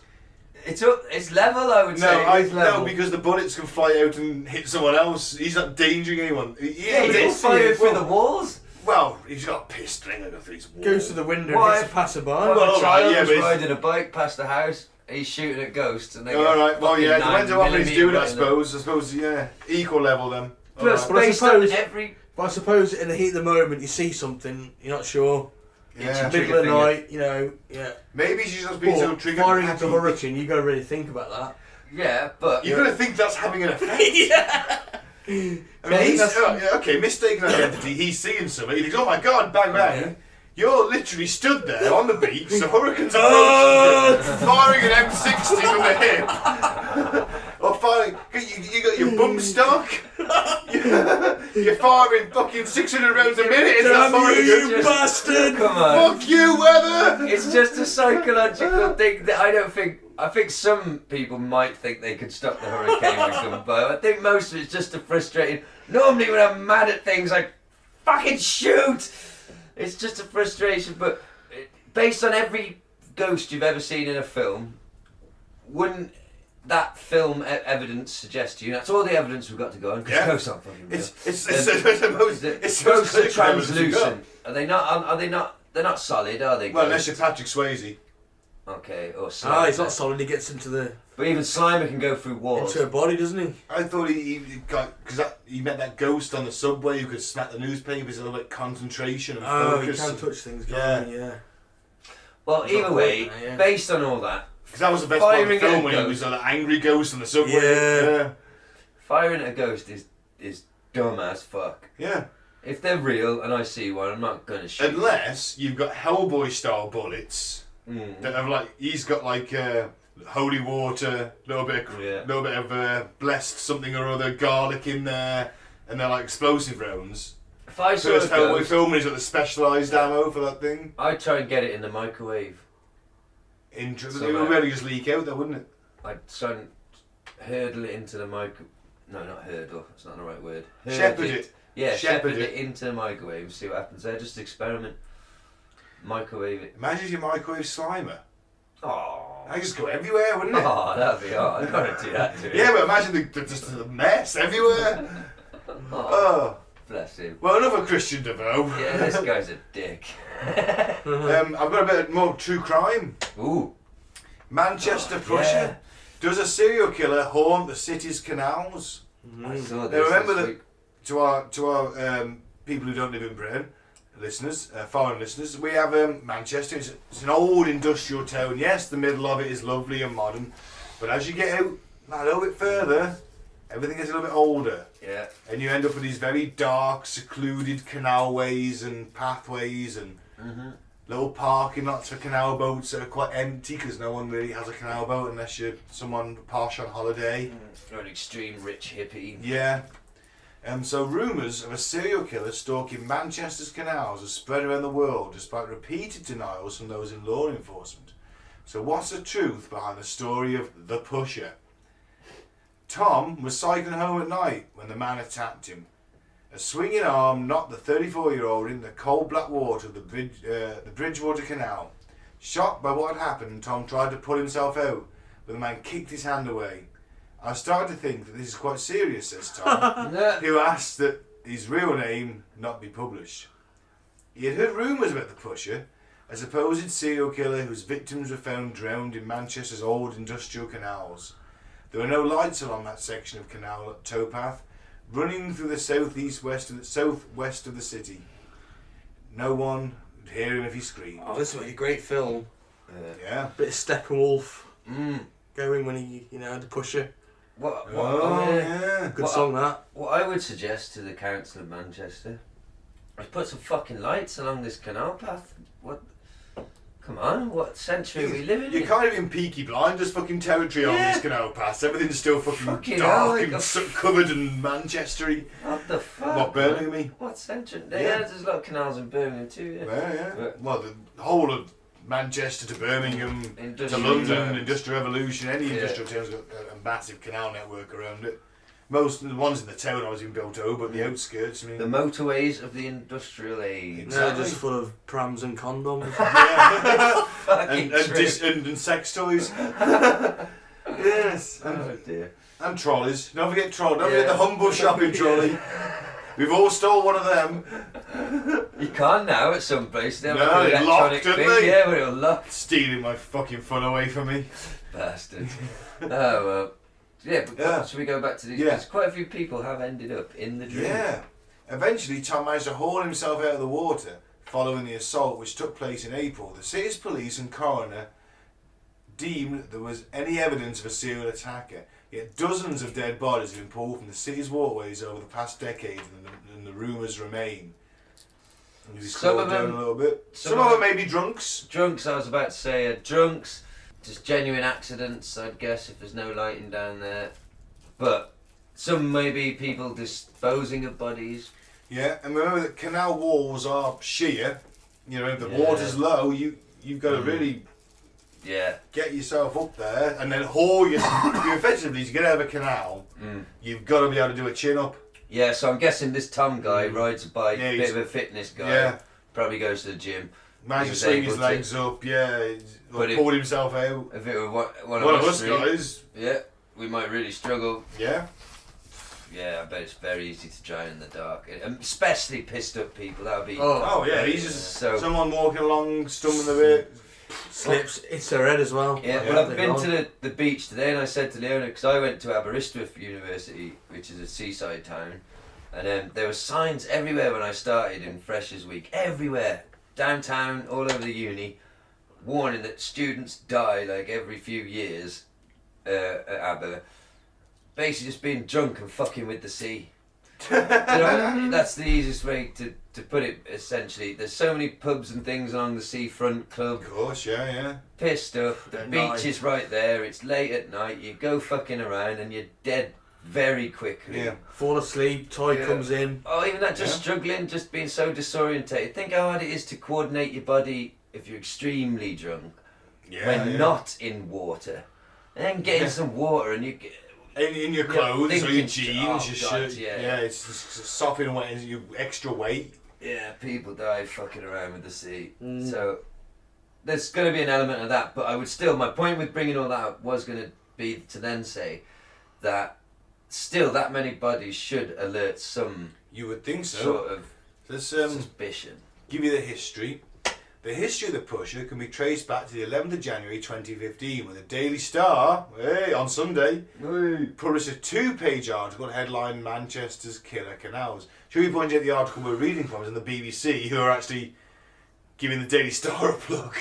That's weird, isn't it? Yeah. You're thinking of the Daily Sport, there's a big difference. The Daily Star, I suppose. The so, Daily yeah. Sport is just tits and bollocks. Yeah, but the Daily Star ain't far And beyond not that. like The Daily Star's actual not far. pictures of bollocks. No, Like, bollocks is bullshit. yeah, bullshit. Tits and Yeah, bullshit. The Daily Star. Better way to put it. Tits and Guys, bollocks guys. sounds like a bisexual orgy. They were nothing but wall-to-wall tits and bollocks. I like my women, tits and bollocks. Or a tranny, yeah, a transsexual. Tits and bollocks. That's Alex's favourite brand, isn't it? Yeah, According you to look- the report. St. Alex apparently now loves a bit of transgender He likes porn. Bangkok chick boys. You see, he's way more liberal than he lets on. It's all an act. It's 'cause he's Bill Hicks. Oh man, back to the pusher. The pusher. It cited 61 deaths in the city's waterways over the past 6 years and quoted a psychologist, Professor Craig Jackson, saying, quote, "Perhaps we're talking about a canal killer," end quote. The canals, he said, were popular dumping sites for bodies. Since then, the number of reported deaths has grown to 76, then 80, then 86 in different newspapers. What is rarely mentioned is these figures refer not to the city itself, but to Greater Manchester, an urban area covering hundreds of square miles, which includes towns several miles from Manchester, such as Bolton, Rochdale and Wigan. So he's got a hunting Blackburn. pattern. Blackburn. Blackburn's not mentioned there. Is it part of Greater Manchester? No, it's Lancashire. No, I don't think it is. They're like We're closer to Blackburn. We're closer to Blackpool. Sorry. closer to Burnley. Oh, fuck Burn. That sounds like an excuse. Even if it does include those towns, that's still a lot of fucking dead people in Yeah, of canals. course. Right? I'm not saying it's all one person, but maybe do something about it. How much the fucking railings cost or lighting? Yeah. Come on, you got money for fucking iPhones and bombs. Sorry, I'll get off my soapbox. But 80 is a lot of fucking people, isn't it? Of course it is. Figures from the Manchester City Area Coroner's Office shows there have in fact been 35 drownings over the past decade, which is still a pretty fucking big toll if there is one guy doing this. Yeah, but there's more serious problems, isn't there? 40,000 people a year died from air pollution. Yeah, but not all in one town, though, I suppose. Like, But yeah, I know one you're town, saying, no. You know, That is a lot of fucking people. yeah, just think of that, just because of the bad air quality. Shit. But still, there could be a serial killer. It could be, yeah. And it's dark, it's Jack the Ripper territory, future episode. Jack the Ripper territory. It's dark, it's fucking Victorian. Some fucking You know, psycho. there's hiding- for some reason there's no fucking railings. Yeah, And that's the same with every fucking like water, even in Shrewsbury, you know, town near us, the wharfage. You literally stole out of the main nightclub in Shrewsbury, the Butter Market, and 2 minutes up the road is the fucking wharfage. And you've got, you know, water cascading down it. There's no fucking railings. Yeah. The amount of people, drunks, that fall in that every year. Yeah, people die in that river too. People die in water a lot. They do. But Especially when you put it near alcohol. I think, yeah, there's very plausible that there's some psycho who likes hiding down there in the dark and gets a massive kick out of just picking a total random person and launching them into the canal knowing that they'll never get out.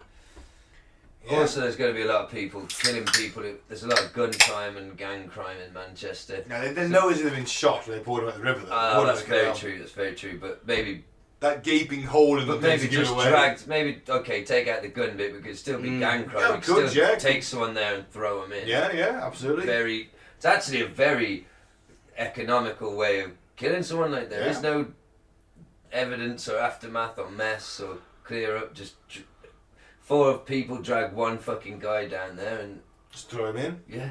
If the water level's low, that's horrible. It's still sort of 10 foot. It's still gonna be sort of 8 foot deep at low water level. They're at 10, 12 like you said, trying to get out. You know, you got the sheer walls. Apparently slimy and slippy. Yeah, of course. And the one guy, not this chap in the article, but I did a little bit of follow-up reading on this because I was quite interested with the fact that we might have a undiscovered serial killer in the country. Yeah. One report said that the guy stood on his fingers. Fuck. As he was trying to hold himself up, he just stood on his fingers. Eventually someone came along and he just ran and they helped him out. Anyone got a description? Nope. It's probably pitch black down there. Yeah. Oh yeah, put some lights. God. Well, it's certainly very low light. Light some freaking candles. So, yeah. I don't know. maybe one of the. If he's killed 80, then he's fucking off our shipment levels. He's fucking prolific as yeah. fuck. Oh my! Like I said, there has to be a percentage of drunks just slipping in there. Oh yeah, absolutely. People looking at their phones, walking in there, possibly. I don't know, and bodies being dumped. But that's still, man. Even if he only did 10 people, he's still a fucking successful serial killer. Plainclothes police officers to. Because he might get dumped into the canal. Yeah. Well, that's their job, isn't it? Not to get dumped into a canal, but risk is there. I think the idea is that they would be more alert. Yeah, they would see people looking for him. Whereas your average guy's walking along looking at his phone or a little bit drunk and staggering a bit, and it's easy to give him a nudge, give him a push, whereas the police officer's looking out for that. Yep. This is one of those things where in a movie or a TV show, there's a certain detective who wants to focus on this case, but the management, everyone above him's telling it's a fucking waste of time. And it's gun crime going on in Lost Side. And then you find out it's the chief commissioner at the end. But this guy, this detective and his fucking newbie partner. Yeah, his newbie partner who didn't know nothing, wet behind the ears. They're fucking dedicated to this. He won't give up on it. He's got a hunch. And somehow, they get there and they discover. But then he finds out that his partner's been pushed in the canal. But he rescues him. He rescues him. But he's lost hearing in one ear, he can't be a cop anymore. Maybe he dies. Yeah. Oh, that's even more tragic. Yeah, so he can't be a cop anymore. Yeah. Which is also Copland. And he'll say, and if he's got a bit Stallone actually acts in that movie. He's fucking good at it. He'll say to his partner who isn't gone deaf, he'll say, "Avenge me." No, because I have a hearing aid, Gaz, it'll be okay. They can still talk, Gaz. It's the people that are deaf from birth that can't talk properly. He's still got hearing in one ear. Doesn't the voice just happen as well? I don't think so. Avenge me. No. Because they've never heard speech, they can't get it. I'm not laughing at that. You have to cut this bit. We have got a deaf listener. Oh, fuck yeah! Well, he can't hear me, it's alright. He's reading subtitles. I am so sorry. Hey, the subtitles won't know that I was doing what accent he would. Don't blow my cover, just everything's fine. I think you'll find it funny. He'll be alright. I don't think he will.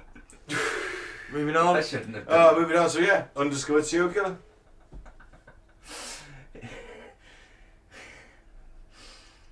Here we go. A bizarre phantom time hypothesis theory says it's actually the year 1720 because the early Middle Ages were faked. I'm trying to say as well, on a side note, I was looking for conspiracy Facebook groups to join, and I wondered if you remember our episode on Mr. Crowley, and the Hermetic Order of the Golden Dawn. Mm-hmm. They have a Facebook page. I am no part of the Hermetic Order of the Golden Dawn. No, you liked their Facebook. They accepted me in. It's not like Jedi. They accepted me in. Like. I pressed like. I'm a member. I had to answer questions. Oh! What were they? Do you sacrifice children on the altar of No, Satan? we established Every Tuesday with Gerald. we established that Mr. Crowley never did that. Okay. What type of questions do they want to know though? Do you snort coke and go sinuses? Absolutely. Was it? You know what? I remember one of the questions. It was like practicing magic with a K. I wrote the answer that sex magic's pretty fun. And they let me in. It's obviously a very serious group. Oh dear. Oh man, but I tell you what, there's some weird shit posted in that. You want to laugh during that? Okay. You want to laugh? If they accept me. You want to laugh? Join a Satanist group. I think I'm going to. This is the way I go A now. theistic Satanist group.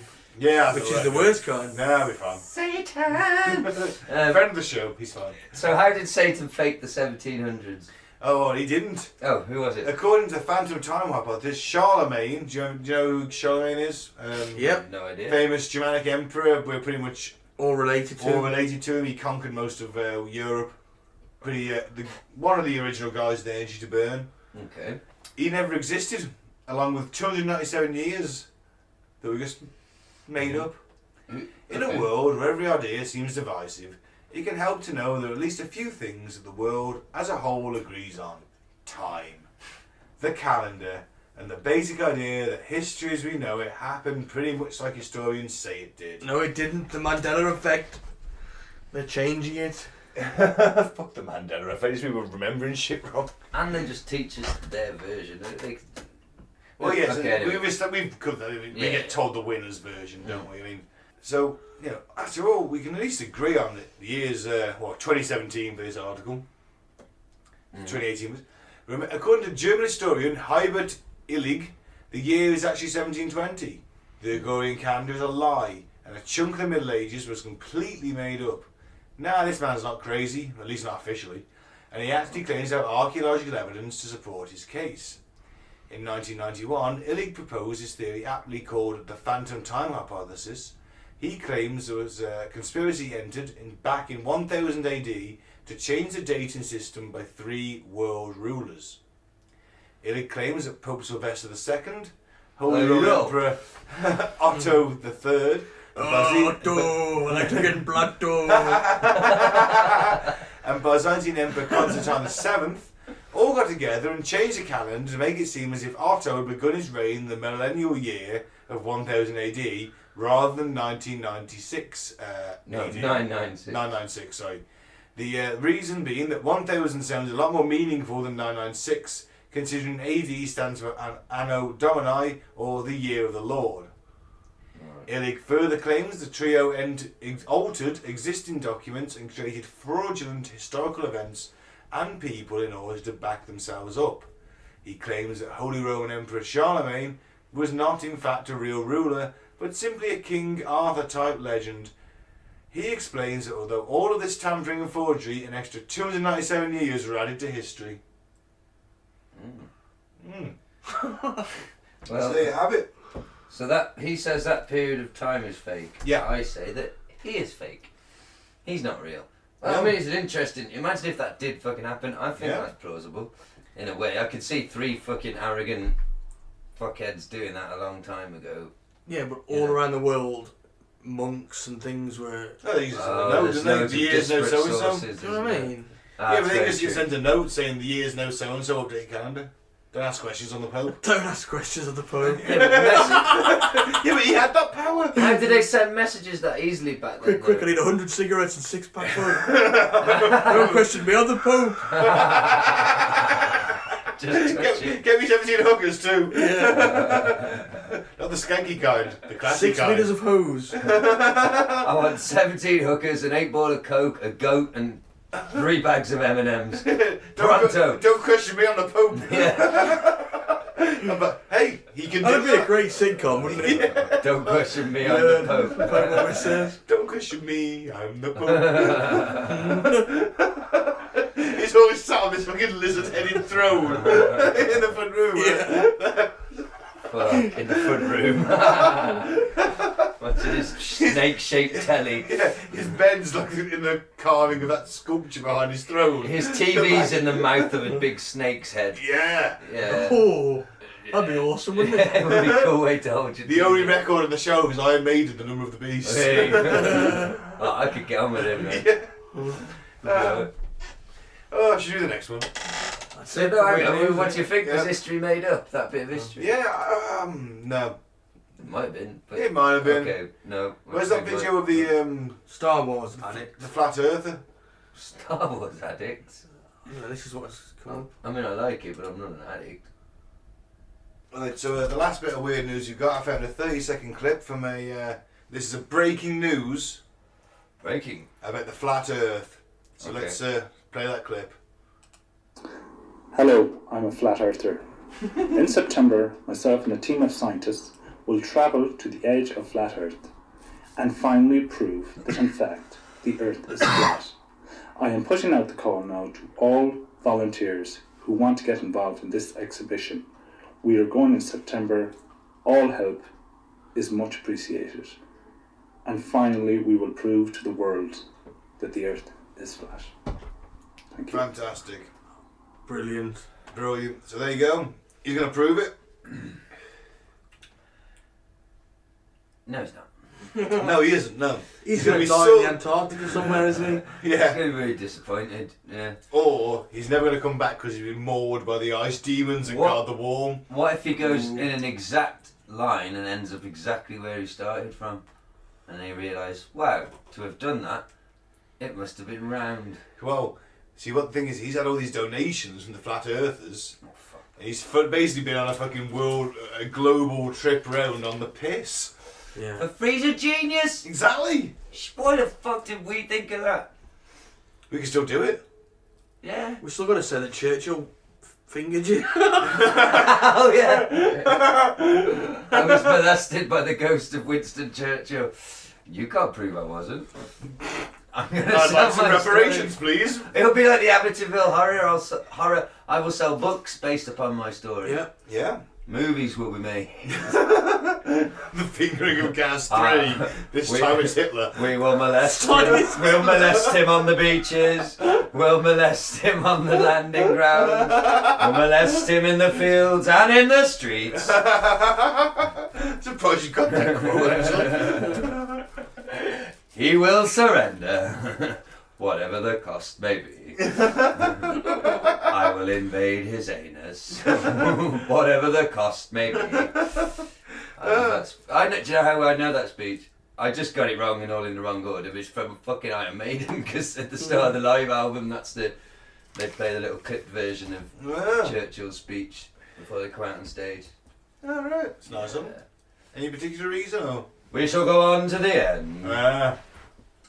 Just fucking awesome. Yeah. And then kick it into Aces High, man. That's a good way to start a concert. Yeah, that is actually. I love Yeah. Aces High. It's one of my favourite tracks. Uh, Very underrated track. I don't know. I think people know that's it. They It started. does have its own t-shirt, so Yeah. Well, I could go on about that all night. Should we? yeah. Let's explain. We're going to play Never Go Full Alex. I think we got quite drunk this week, didn't we? Yeah. Oh well. Yeah. So basically, this game show involves, and it's a favourite game show in this flat.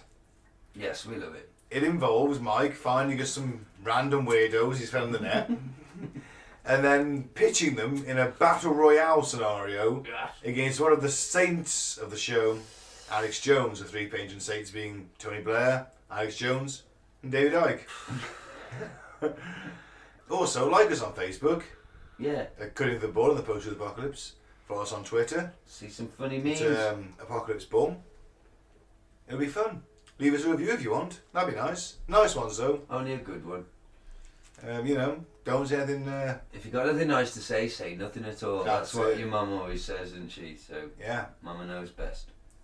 So let's go with the first clip then, Mike. Who we got? I didn't sound patronising at all. We love you. Okay. Were you trying to get crazy with this, eh? Don't you know I'm loco?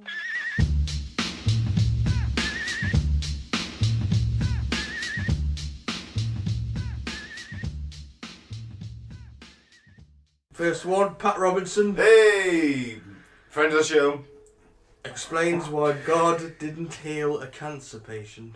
Okay, this will be disturbing, I'm sure. This is a viewer who says, I've been praying for a friend's wife that had cancer. She passed away. Why are my prayers not being heard? Am I not worthy? Am I doing something wrong? Should I keep praying if I'm not being heard? Well, you don't know you weren't heard. God hears everybody's prayers. The question is, in some cases, he says no. No. And you don't know what went on with that wife. You don't know what was in her heart. You don't know what sin she'd committed. You don't know how much unbelief was there. You don't know whether she hated her husband. You don't know any of those things. But you've been praying, and God says, okay, I'm sorry, but the answer is no. God heard your prayer, okay? There you go. That's as cold and unfeeling as you can get from a self-proclaimed religion of love. In the world of professional wrestling, if something is too, like, actually physical, it hurts too much, they call it, that was a bit too stiff. Yeah. That was stiff. Yeah. Like, that was fucking cold. Yep. What a cunt. Didn't save it. She may have been a bit of a bitch. Yeah. What? You heard your prayers, you decided to ignore them anyway, because he loves you. God said no, you cunt. So what does that chant, you know, I'll go back to it at the end, let's hear who's next first. Alex. Next one is Dave Daubenmeyer that says we have got to re-stigmatise homosexuality. Fuck. Okay, well this guy will be fun. That's Male butt sex is not convenient. It's fruitless. This fucker. Now, I've made this commitment. I don't know how long I'm going to stay up and running because I'm doubling down. And I'll just tell you, some of you softy old Christians out there, holier than thou Christians, let me tell you something. We have got to re-stigmatize homosexuality. We've got, hang on, Vince. We have got to take the behavior and make the behavior front and center. Loving the issue. I love a lot of people I don't have sex with. I love a lot of people I don't have sex with. The homosexual men insert their penis in the rectum of another man. Think about that. Think about that. That is what they do. When you walk into Wendy's and you go to the bathroom before you get your hamburger, there's a sign that says, all employees must wash their hands before returning to work. Why is that? Because it is dirty down there, right? So it's not Timmy and Billy with a garden. That's not what it's about. It's about a diabolical, demonic activity that is eating our young children. And I'm going to be on the forefront of re-stigmatizing what it is that they do. And if you don't like it, go watch something else. I think he wants to be the new Alex Jones, and Alex has been kicked from social media. Oh, maybe. Wow. He's got a rival. I think he's good in for that top spot now. It was just what an opening line.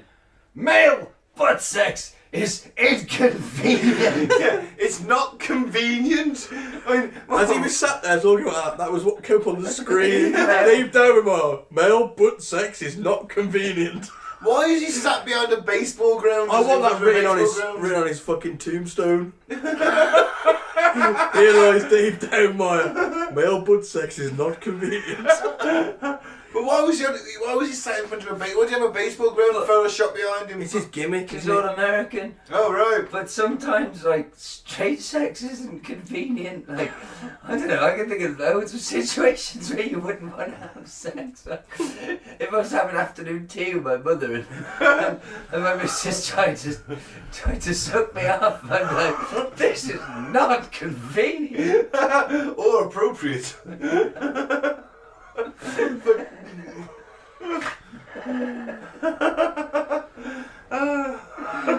You going to Alex? Yeah, what's Alex got to say?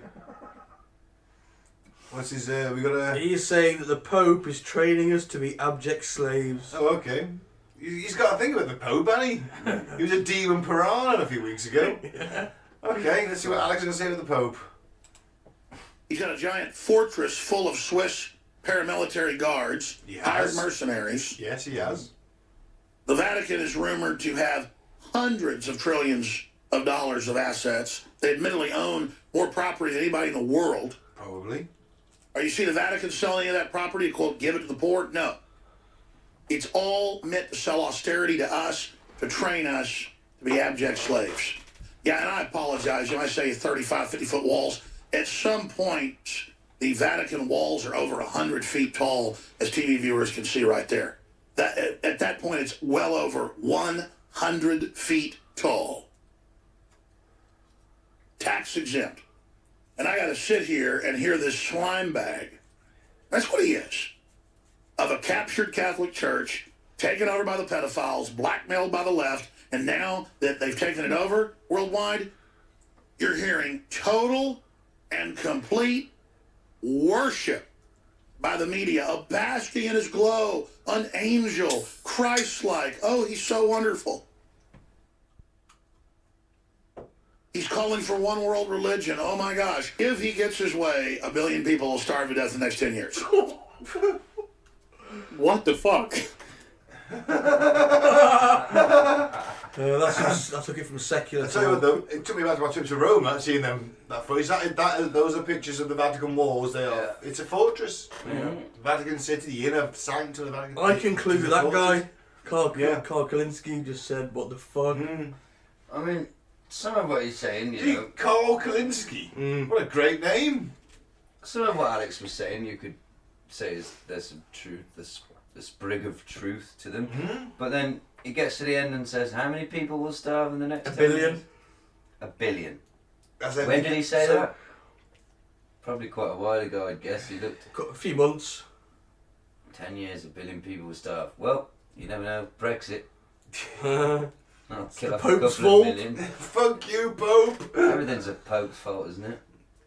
If he's got a direct beeline to God, and this is the state the world's in, yes, everything is his fucking point. Yeah, actually, yeah. All that alleged activity on priests and children. He should be having a word, shouldn't he? He's really... The state of the entire world, like, it's up to him. If he's so godly and got such a direct link to him, why have a fucking word, Why isn't he mediating every single world political problem? Exactly, why isn't Why isn't he going down to North and South Korea and going, hang on, I'll mediate this, boys. I've got to develop to God, he'll tell you. Or just get God to smite all the non-Christians and... That's us, though. I was Christian, so... Oh, right, well, I'm fucked then. I'll raise to heavens with the good people during the rapture. You mean apart from all the, shitty living? Very big. In the past. I was just having a good time. You admitted to earlier. You did say that. I did. I suppose I sinned a little bit. I mean, I had a good time, but I didn't commit any of the major. I committed a couple of the major ones of the commandments. What's this got to do? Why am I on trial all of a sudden? I'm confused. Why am I defending myself? Look, I'm going to... Oh yeah, that was it. I've been christened, so... Yeah. Well, listen, when you've been christened, Ben, this is how it works, I think. Right at the end, even though I've done all these sins, right at the end as the rapture comes, all I have to do is look up to God and say, I'm sorry, I regret my sins, love you, Jesus, and you, big fella. Have you been confirmed?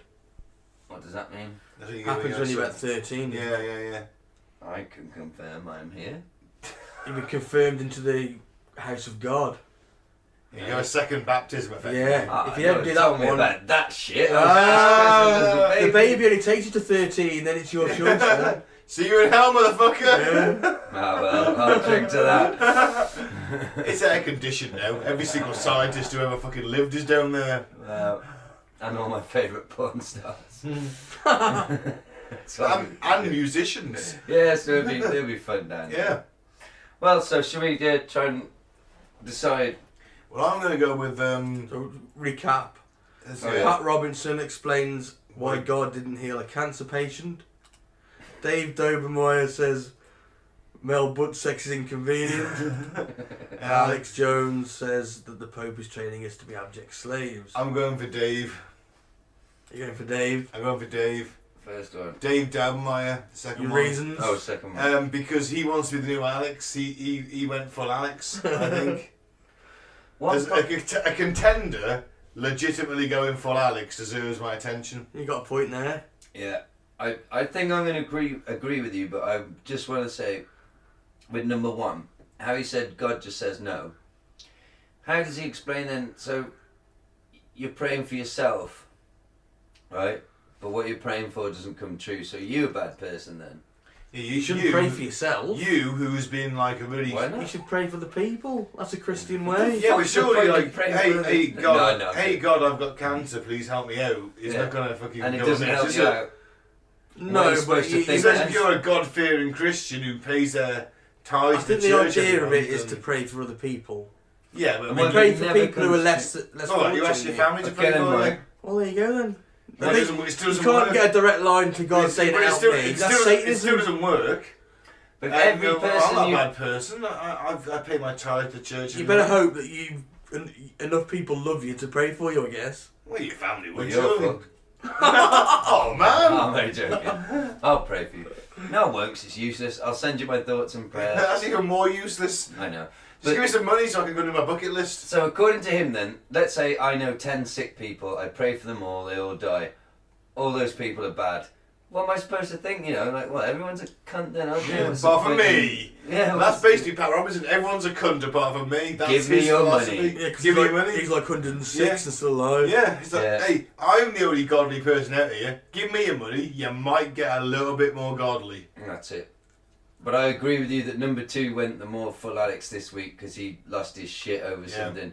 It's not convenient, really wants it's just not convenient. So how does he know? Do you notice he said it's dirty down there or something to that effect? They don't carry wet wipes. Well, how do you know? I suspect that someone... He loves cocks right in his bumhole. I think he does. Yeah. But then Alex did say that 1 billion people will die the next decade if the Pope Yeah, gets but his way. that's standard Alex. Yeah, for him that's pretty tame, isn't it? Yeah. There was no fucking third dimension, next level, interdimensional hybrids. Fucking what?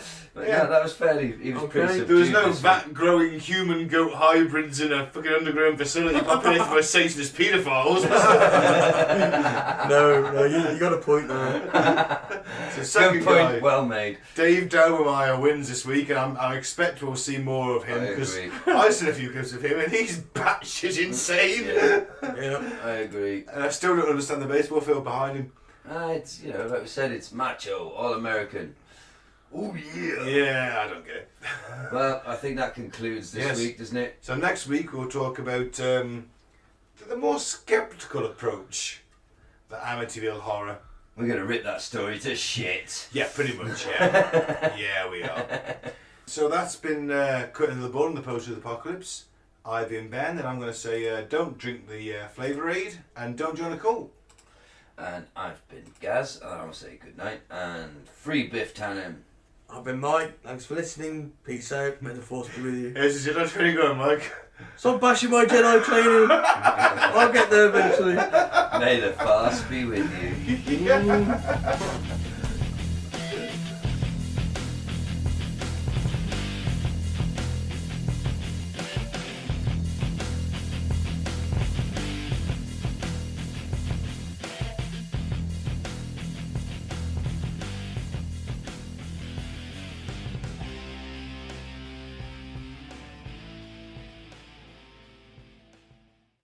Already, and I mean, he's basically... Devil pig, does whatever a devil pig can. It's just... Haunts your house, fucks your mind. Craps in your shoes. Oh, that's all I'm pissed off Leaves about. it for you to find. Here Devil comes pig. the devil pig.